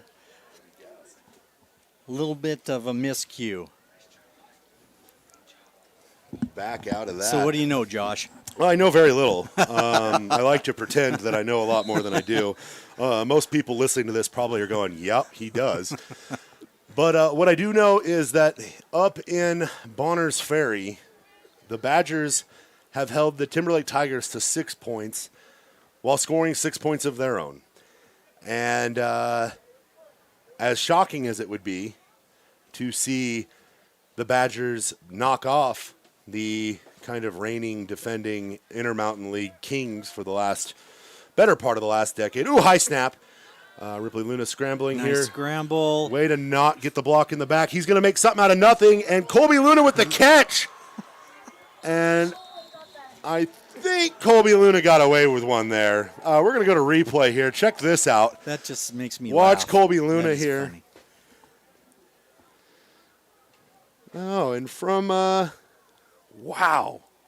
Just a touch of trivia here coming from, I don't think I want to call him our benefactor, but he's definitely one of the guys that helped get Wildcats live off the ground. Rick Luna just let me know that Colby has 890 receiving yards this year and is 141 yards off the 3A State of Idaho receiving record. Wow. And that is impressive. But more impressive would be that his twin brother and quarterback, Ripley Luna, has thrown for 2,080 yards on the season and is 160 yards from the 3A passing record. Rip beat the single-game passing record for 3A against Grangeville with 410 yards. Holy cow. And they're juniors, ladies and gentlemen. You get to watch this for a whole nother year. I love that. I love that. Oh, and Wildcats scored while we were discussing what we were discussing. No surprise to us. Buck was watching it, though. Was it special, Buck? It was good. What happened? They threw it to the upright and Who caught it? I was not paying attention. Oh, producer not paying attention either. Buck, if I'm not paying attention, you can't not be paying attention. I know they don't pay you enough to keep both of us under corral, but come on, man, just kidding. Needless to say, Wildcats are up 44-8. They're kind of running away with this one. Like I said at the outset of this broadcast, working out some of their frustrations from last week. Timberlake, Bonners Ferry, ground and pound, just brutal style football. Kellogg is not that kind of team. They are finesse. They are air raid. Timberlake just happened to have some guys that could defend that, whereas Bonners Ferry did not. So that would explain why everything going on up in Bonners Ferry right now is happening. And it would also lead us to understand why the Wildcats struggled against the Tigers last week. Waiting for a kickoff here. Let's see if we get another big Brody boot into the end zone. I think the Wildcat kick team has enjoyed that. And a toe poke, kind of a line drive, bobbled there by McLean. Going up, changing directions, sheds one tackle, tries to shed Miller. Good luck. Nice tackle. Miller with a good breakdown, made the dive at the right moment. Excellent play by Austin Miller. Miller can not only play the trombone, but he can wrap up a tackle. Absolutely. Maybe it's just he's got good coordination. He's got that cadence down, knows how to break down real well. He can break it down on a tackle and on the trombone. Well, they are keeping their lanes pretty well tonight on kickoff, that's for sure. They got gouged when they went to Frenchtown right after that game against Orofino when they suffered their first loss.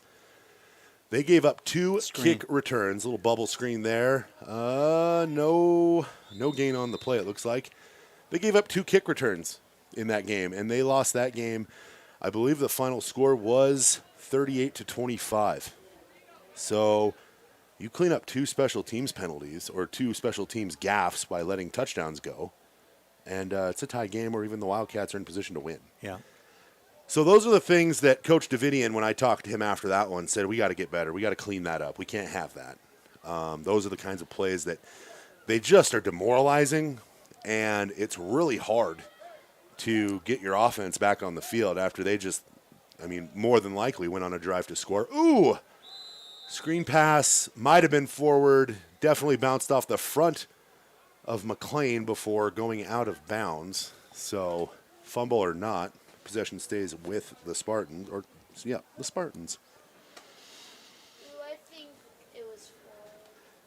Buck thinks it was forward.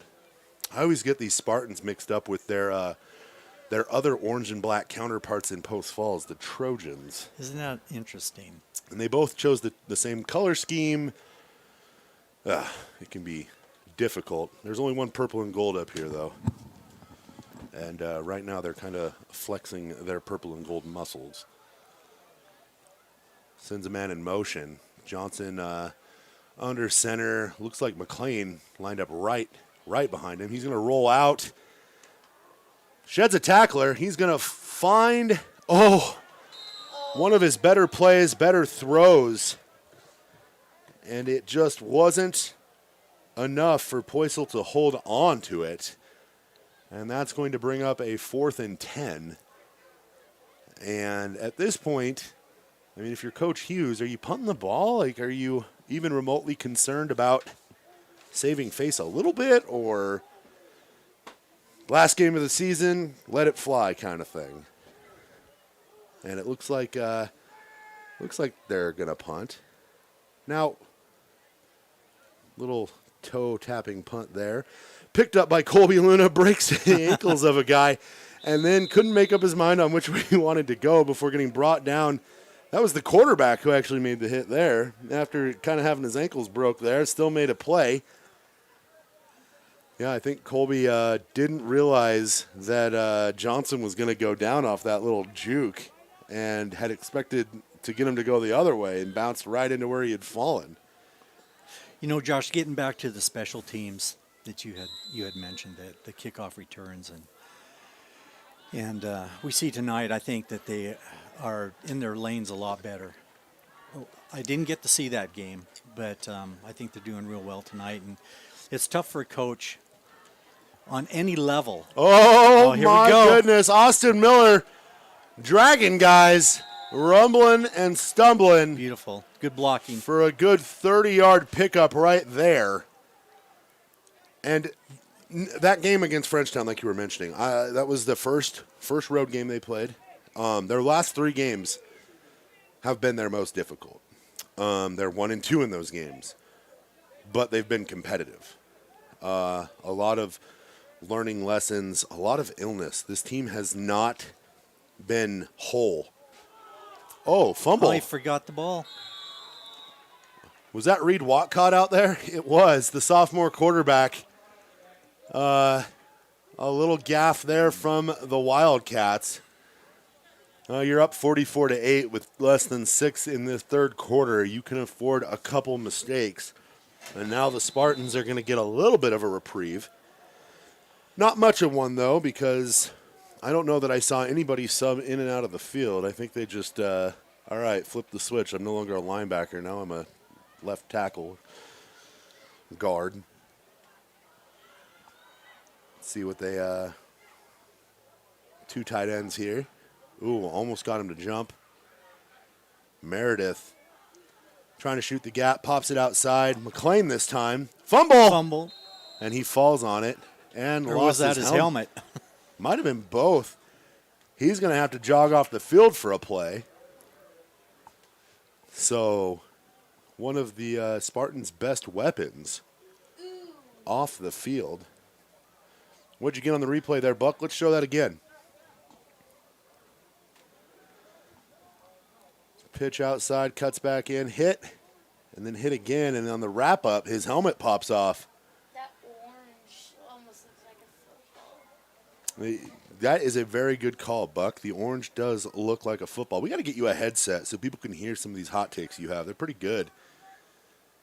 I can partially hear my. Oh, almost had it. Varick Meredith chasing him down. Poisel, yeah, you're not going anywhere. And then there's Who was that? Dayton Bauer. He could have almost taken the handoff. Yeah, I don't know who that was. Meredith made sure to not give up on the play, and then Dayton Bauer, almost like they know, with the big running backs Priest River has, if we just stay with Varick's going to put the hit on the guy. Now, all I have to do is knock him down to the ground now that he's off balance.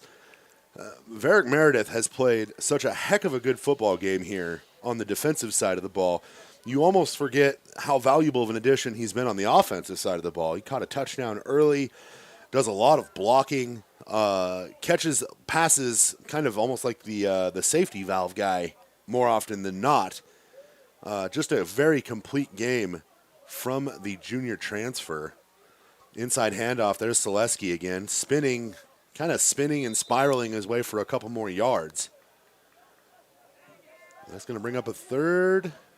I apologize, a 4th and short. And 4th and about 4 from the 32-yard line. Don't know. Looks like they're going to go for it. At this point, what do you have to lose, Pete? Out of the shotgun here. Inside handoff, Selesky, he's going to get brought down. Man, in the back foot.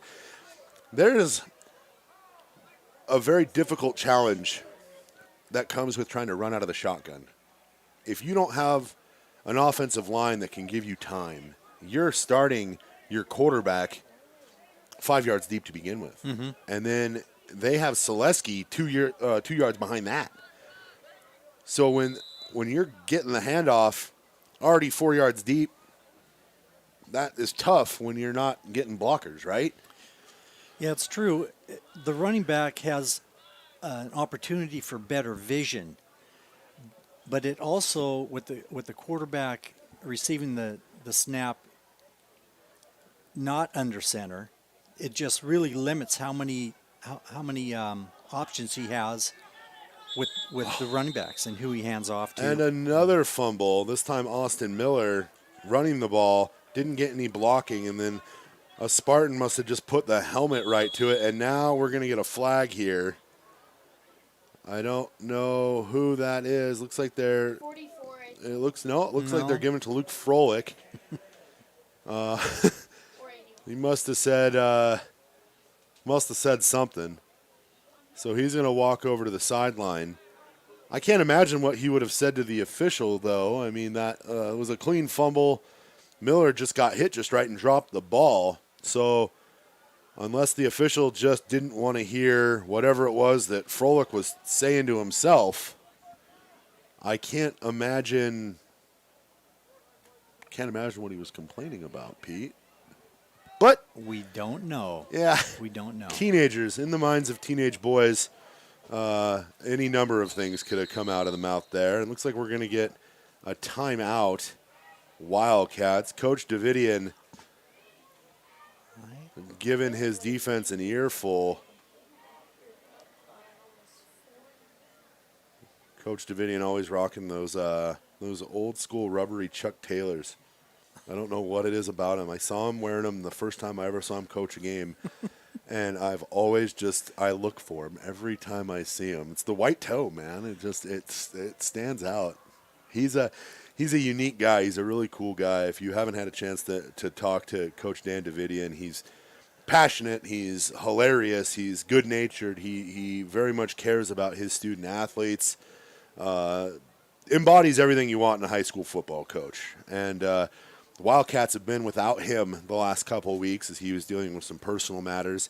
So I'm sure they're probably really happy to have their head coach back on the sidelines. Not that they were unhappy with Coach Tim Kimberling and assistant Eric Pankey calling the shots, but it's just something different about having your head guy around, you know. Well, let's see if that little timeout and discussion makes an impact. Soft count. Fired that one up there. Oh! Luke Froelich made no attempt to intercept that ball, although I truly believe he could have.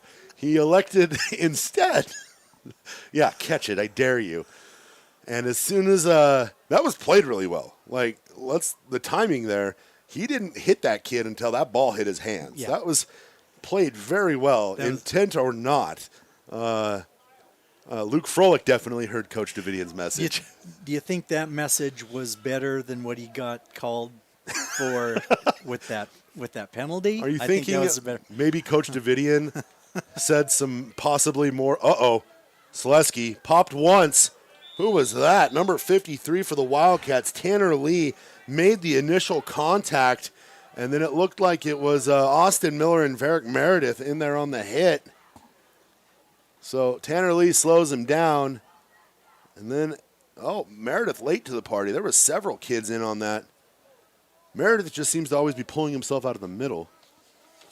You know, guys, we might have to make, like, dibs next year, like how they do on ESPN before, like, Monday Night Football and everything. Or How they say Buck. who's gonna win. Buck adding some ideas. He wants to do some pregame predictions, pregame picks before games. A little halfback pass again.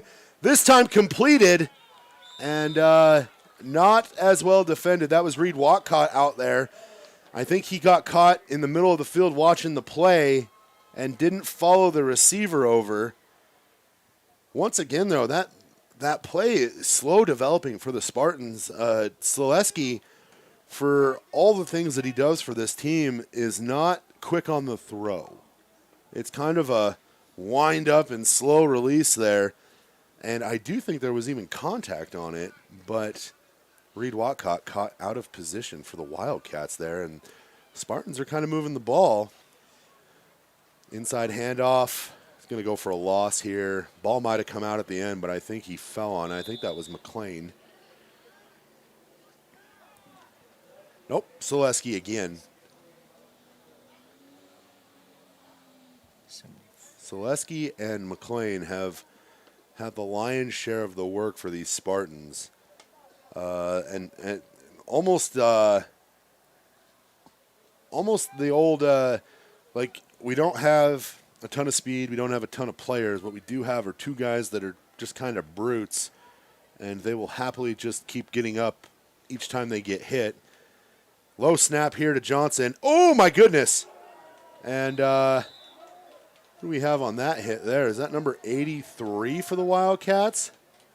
Let's get that on replay. It looks like 33. Is that Jaden Bauer again? Mm-hmm. J-Dog with the big hit. He flew in there. You know, I was looking at the personnel on Priest River's offensive line. They have 2 seniors and I believe a freshman and 2 sophomore. Mm-hmm. So not a huge amount of experience there either. I think the Cats with their blitzes, their stunts. Oh, look at that. That was sneaky. Oh, there he goes again. McLean's going to get touchdown number 2. Quick pass. Little pop pass. Oh, and he jumps up and grabs the goalpost. I would be remiss if I didn't tell him to look at the scoreboard before he celebrated, but, you know, win in Rome. Yeah, we didn't get the first part of that. It was just a quick pass. Yeah, it was a little pop pass to that. And I think he was lined up at tight end. Yeah, he was lined up at tight end and just slipped past there. And that's the second time he's broke free on a quick little pass like that. So Spartans with a little bit of life here. 26 seconds left. Going to try to throw one in, and 2-point conversion's good. So 44-16 ball game here.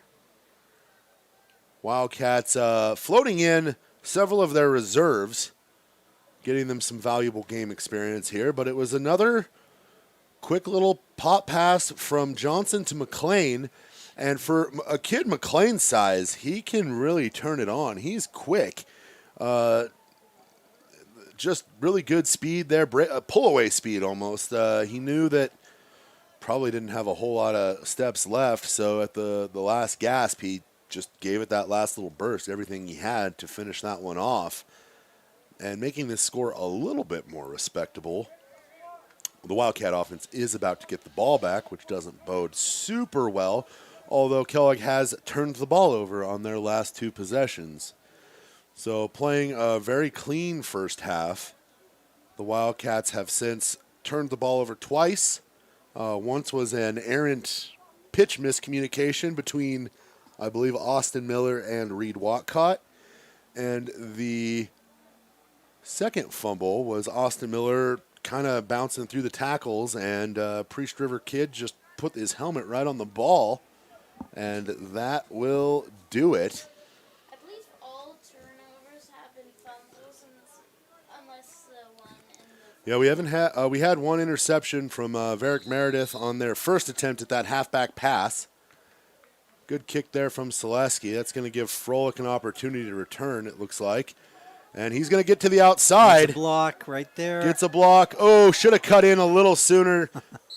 One of the things that is hard to kind of fathom if you haven't ever worn a football helmet, and we can see it on the replay here, right there is when he should have gone to the middle. Gone back to the middle, tried to pick up a couple yards, use that speed that Froelich has to get past that guy. But your field of vision in a helmet is so much different than what we have up here. There's a good chance he just didn't see how open he was if he had just bounced to the middle, because I think so often what is preached is, get to the outside. Once you get to the outside, if you can break away, you're in good shape. 17.4 seconds left here in the third quarter. Wildcats leading 44-16. Reed Wildcat in for Ripley Luna. Reed wanting to get out of the fumble slump that he's been in since he took over the offense. Miller's going to pick up about 3 on the carry there, and that's going to be the last play of the third quarter.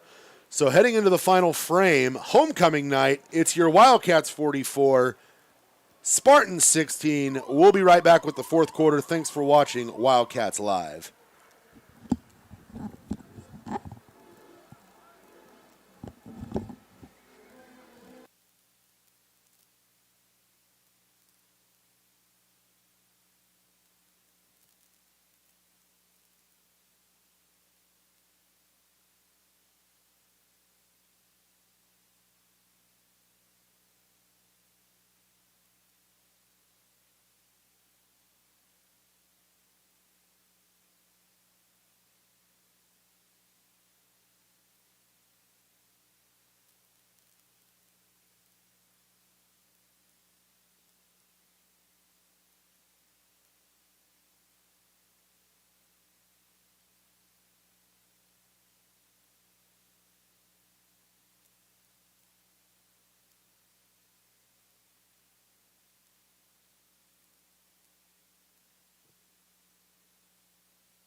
Welcome back, ladies and gentlemen. Out of the break here.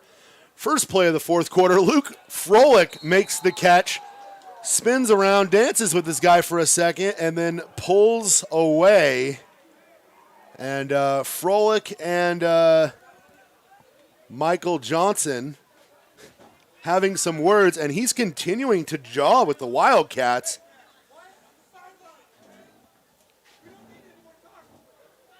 And tension's boiling a little high right now between the Wildcat players and the Spartan players. I like it. A little bit of attitude goes a long way in my book, Pete. Well, I didn't see the end of that play. Number 6, Sorbo, was making the play, making a good tackle. But I didn't see what happened after that. Oh, and Reed Wildcat just got lit up by McLean. McLean, significant size advantage. And the Wildcats are going to have to start protecting Reed Wildcat a little bit better. I think they just had the ends really pinch, both ends pinch on that. And now He was a surprise. some miscommunications here between the Wildcat sideline. Reed Wildcat having to come all the way over to the sideline to get the play call. He is only a sophomore, though, learning the ropes right now. Outside pitch here. That's Dayton Bauer. He's going to turn upfield. Dayton burst of speed. And he's going to get probably Nice about 13 yards there. Just 1 yard short, I think, of the first down.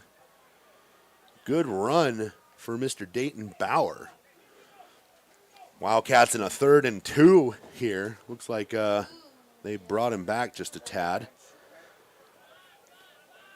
And Reed Wildcat can sling it. Don't get that twisted even in the slightest. Fumble again. Oh, Reed's going to pick it up. Tried to make a play. And the Wildcats are going to lose probably about 10 yards on that one. And right now, Wildcat offensive line is made up of a few of their starters, some of their JV guys getting some reps. Priest River still running with their starting crew, trying to at least make this some respectable semblance of a ball game. These are the growing pains of being a good team up late in the game and putting in your backups. This is how you get better. It's not always pretty. It's not always fun. And Frolic on the catch there. And he's going to get tackled, I believe, That's close. for the first down. And that was on 4th down. Was that 4th? The spot of the ball here. Just short. So it's going to be a turnover on downs. Frolic almost got it. Ooh. Got close. I think he might have. Buck watching the replay here saying it was awfully close. But balls are switched out. Sticks are moved the other way. I don't think they're coming up here to reverse it. And I don't think we're going to see any red flags thrown for challenge. As much fun as that would be. But we're homers. We'd probably just tell them it was first down anyway, right? Wildcat defense here. Starting crew in. Selesky going to bowling ball his way through a few guys before getting brought down about 3 yards in. And he just keeps getting up. Dude's a machine. Just pummeling into people, chewing up yardage, gets back up. Now, if the pattern of what we've seen thus far repeats itself, the likely scenarios, the Wildcats are going to get into the backfield, stop them for a loss, and then they'll run a similar play, probably get back to the original or this line of scrimmage, and then they'll try to throw it. It's been what's kind of the going. This is that little setup they've. Yeah. Oh, almost. Oh, fumble! Ball is out. Let's see if He was not down. He lost that as he went airborne, I don't think he was down. and they're whistling him down. Yeah, his He knees was are down. He was down. On the replay, he was down? Yeah. Okay. Wildcats wanting that ball, and the referee telling the Wildcats to kind of simmer down a little bit. They're playing real hungry right now. Wildcats subbing guys in and out. 3rd and 4. Previous play was kind of hard to tell as he kind of. Play action, little reverse there. And decent tackle. We've got a flag, and I believe what we're going to see is illegal, probably maybe a false start or some illegal motion, because I don't think there was anything out there unless it was a hold. And number 11, Michael Johnson for the Spartans, pleading his case to the official. That penalty is going to go on Priest River. So holding, I believe, was the call. Let's look at this one. So from the spot of the foul, I would assume that's happening from the line of scrimmage. Wildcats are going to decline it because it looked like it was no gain. That makes it 4th down. Maybe a gain of 1. 4th and 4. Clock ticking haphazardly towards triple zeros here for the Spartans. If I'm Kellogg, I am not. If I see McLean line up on the line, I'm putting a body on him as soon as this ball is snapped. He's going to roll out. He's going to keep it himself. He's going to pick up the first. And they're going to knock him out of bounds and into a fan. Maybe one of the coaches, maybe. I thought it might have been a fan due to how deep they were on the sideline there. Enough to move the sticks, though. And the Wildcats now running a lineup that is predominantly some of their younger players. They have several players on their team that are sophomores that play significant minutes, but at no point do all of these younger guys. Little bounce there. Selesky going to get brought down. There's Jaden Bauer on the tackle along with Tanner Lee. Tanner Lee out there with Dayton Bauer. Bauer has played significant minutes here tonight. He's been on some tackles too. Yeah. Right now, the secondary, Jager Hall, a sophomore. Looks like they've got Colby Luna back out there for a little bit. Coleman Blaylock, a freshman, out there. It's number 45. Reed Watcott is a sophomore. Jaden Bauer is a sophomore. So a lot of youth. There's that deep pitch again. Austin Miller read that like a book. My goodness. Just like a bullet, shot the gap. That kid is Penetration. quick.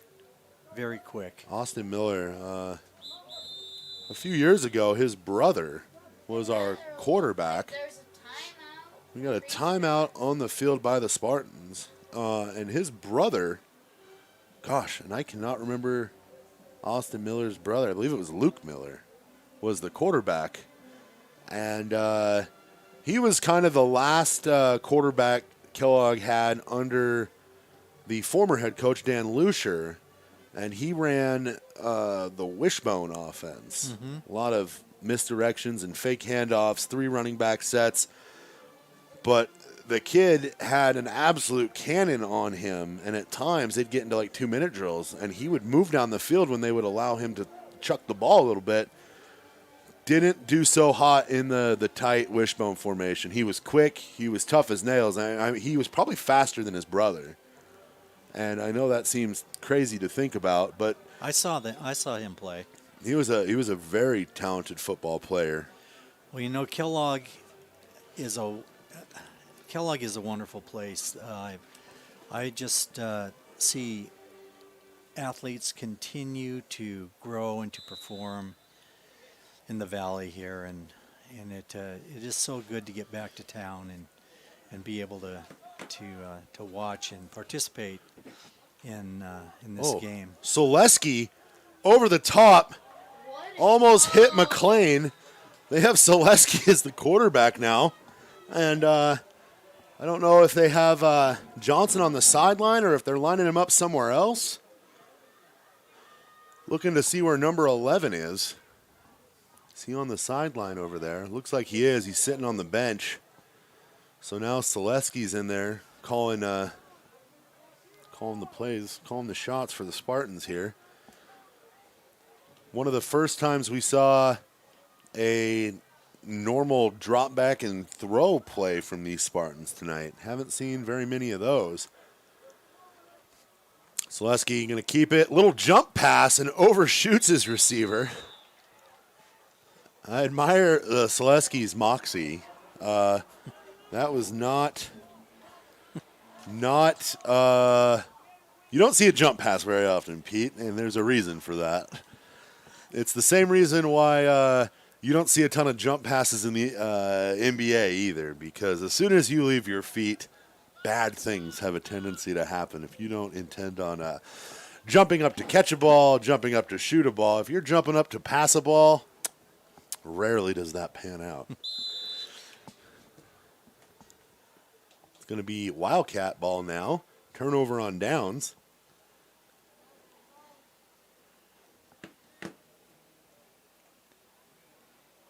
And now the Wildcats taking their sweet time here. Oh, low snap. Reed Walcott just falls on it. I think we might have some people in the chat here talking to me. Got to get to the YouTube feed. Brandon Miller. That's what it was, not Luke Miller. Luke Miller is another current high school student. Trevor, I can't watch the YouTube feed and talk at the same time, bro. I still love you, We though. need some help from. Yeah. We need some. If help from Simon Buck was on up that. here, Simon remembers all those names, too. Me and Peter wandering around blind. I don't remember all these kids. Worked and watched and called so many games over the years, they all kind of blur. Never forget Trevor, though. Never before have I seen a kid who could irritate his opponents just by smiling at them. But that was Trevor. And this is Dayton Bauer, and he's going to turn the corner and get to about the 31-yard line. Oh, they're going to spot him way short. I guess I can't quite see the sideline from over here. It looks like it did not get, maybe it got washed away in the rain, Pete? It's not very visible, no. Especially where the old infield is. Yes. Yeah. Wildcat, fresh set of downs. Still looking to get this signal. It looks like Ripley Luna's back in the game. Clock still ticking. Wildcats milking the clock here. Dayton Bauer in the backfield. Ripley's going to step up and run. Good block there. And he's going to stay, well, he's going to try to get out of bounds, so the clock will stop. I assumed he would have tried to go down and just stay in bounds and let the clock run, but that's going to be enough to move the sticks again. They don't want to run the clock. They want to run some points on the board. Oh, Buck. I wish you had a headset on for that, man. Yeah. Wildcats aren't interested in running the clock. They're interested in running the score. That is a Buckco line right there, man. I'm here for it. I like it. I'd rather see the score get run up. I always like when Kellogg beats on Priest River. Holy smokes, that almost went exactly where Ripley Luna wanted it to. Had brother Colby led him right to a good spot in the back of the end zone. Colby just a step slow. Not too many times will you hear that. Needed just a little bit more air under that, but Great that's right lead, where he though. wanted it. Yeah, it was a great lead. And when I saw him throw it, I was like, what is he doing? From this angle, that did not look like a great throw. And then Colby got under it. But these two know each other better than we do, right? Turns out this homecoming we won't be having a snow globe. Yeah, it's true. Last year, this time, we had a 10 inches of snow dump on us as Ripley Luna escapes some traffic here, runs up the sideline. He's going to get out of bounds. And looks like McLean is shaking up on the sideline. Ripley picking up about 6 there. Yeah, a year ago, the Snow Bowl. Snow coming, depending on what you want to call it. Yep. Middle of the day, it started coming down, and it didn't stop. We had Ty Cheney, and I think Buck was probably down there helping with the shoveling.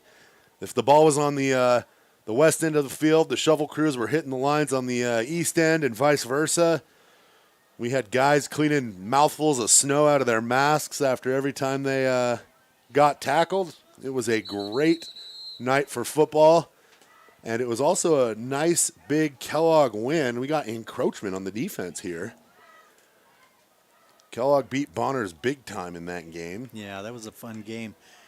My sons and I came over that day. That must have been a trek. Josiah and Micah.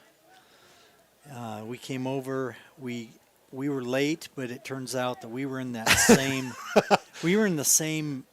mess that the Bonners team was. At the bottom of the pass on the west side. At this point, the only way to go was to finish the trip, right? You weren't going back over 4th of July, or you weren't going back to Washington where you're from. Oh, great throw. Yep. And there it is. Pitch and catch, brother to brother. Luna Vision. I absolutely love it. It's always fun to watch these two play. And I get front row seats for the next season for basketball. I coach JV, so I get to sit on the bench and watch them tear guys up on the hardwood. I thoroughly enjoy that.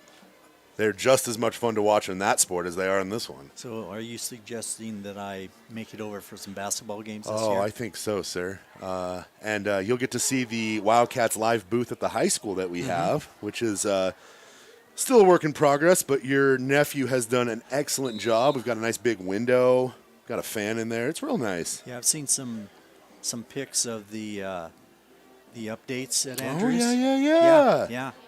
I look forward to seeing. I haven't been in the gym for a long time. Oh, those bleachers, they do something different. If you can remember the metal ones, when they were kind of in their peak, they were cool. But as they started to fall apart, no handrails, the bottom steps were basically, I don't know what was holding them up, because if you step on them, you had about 6 inches of play either way.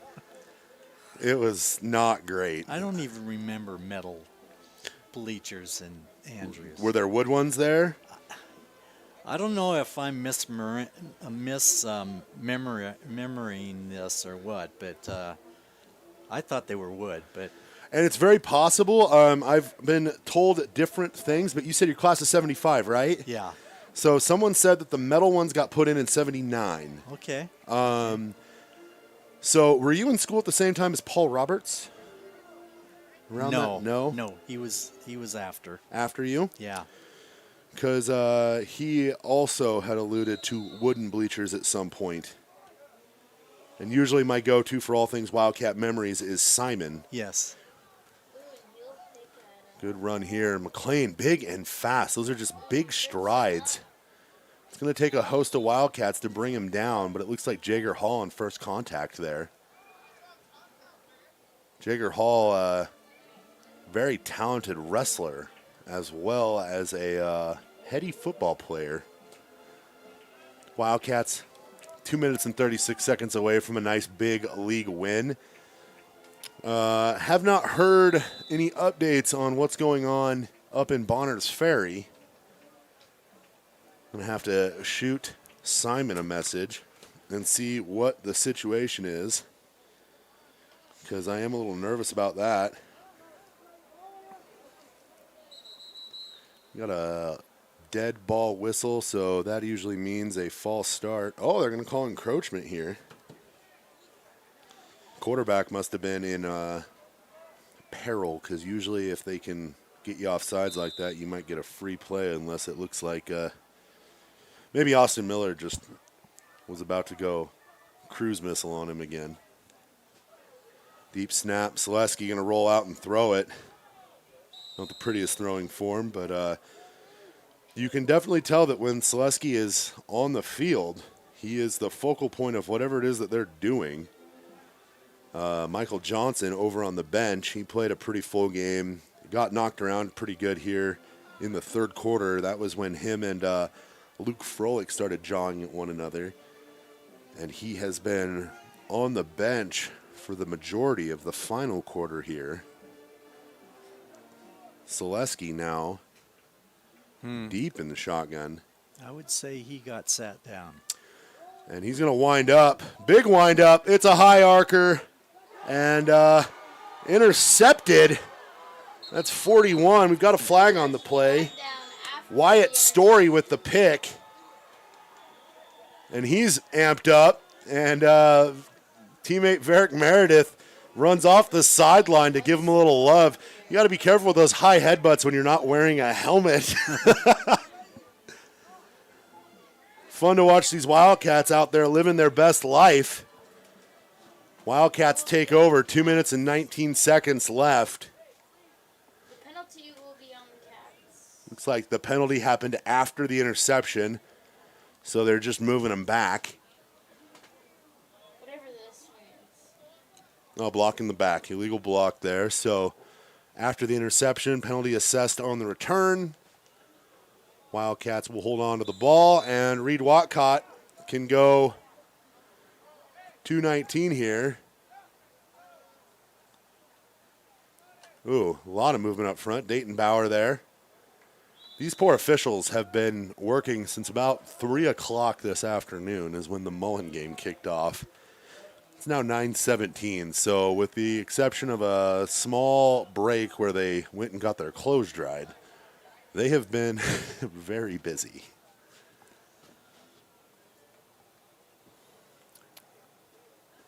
Watcott here. See if he makes a play, letting the clock tick. Not trying to run the score up any more than it already has been. Waiting to see here. Down to 5 seconds. Snap. Bauer, big gain. My goodness, look at him just churning his feet. This is the backup running back. Out there just working against Priest Rivers, a lot of their ones still. Well, we're under 2 minutes. Josh, I'd just like to, I mentioned wonderful athletes from Kellogg. I got to play with a lot of great guys. I'd just like to give a shout out to my old teammates. Some of them, can't name all of them, but Jay Faraka, I haven't seen Jay for a while. He played center. Les Walden played right tackle. Yeah. I haven't seen them for a while, so I just want to say hi. Mayo Rinaldi, Bob Taylor, Brian Cook. These are all guys. They were all guys I played with for 3 years, and before that, actually. Josiah Miller. Is he yours? Does he belong to you? Yeah, that's my first son. He commented. Good old Pete Miller. Steve Shepard gave us an update. It looks like in the fourth quarter, Timberlake's up 18-13 here on Bonners Ferry. And the Wildcats are going to let the time run off the clock. We're getting some handshakes. And that's going to do it. If everything goes the way it's trending now, your Wildcats will finish the season with a record of 6-2 and 2-1 in league play, which, if Timberlake knocks off Bonners Ferry, will be good enough to get them into a state qualifying game next week. Where that game will be played will be dependent upon where they're seated. If they're the higher seed, I believe they'll host. So this might not be your final Wildcats live broadcast for the football season. Who knows? But these Wildcats, what an awesome season. 6-2. Awesome. That's a good year with narrow losses to Frenchtown and Timberlake. Frenchtown being a larger school than Kellogg, and Timberlake being one of the largest 3A schools in the state. These Wildcats have put on a show for the fans here this year and finished the season undefeated at home, Pete. Hey, that is awesome. That is something. It should be tough to beat Kellogg at home. I think you are right. Whoever the Wildcats draw, better hope they're the higher seed, because if you have to come up here to Teeters, the Wildcats are coming for you. For Pete Miller and Buck Co., I am Josh McDonald. Thank you guys so much for tuning in tonight. Thanks for watching Wildcats Live.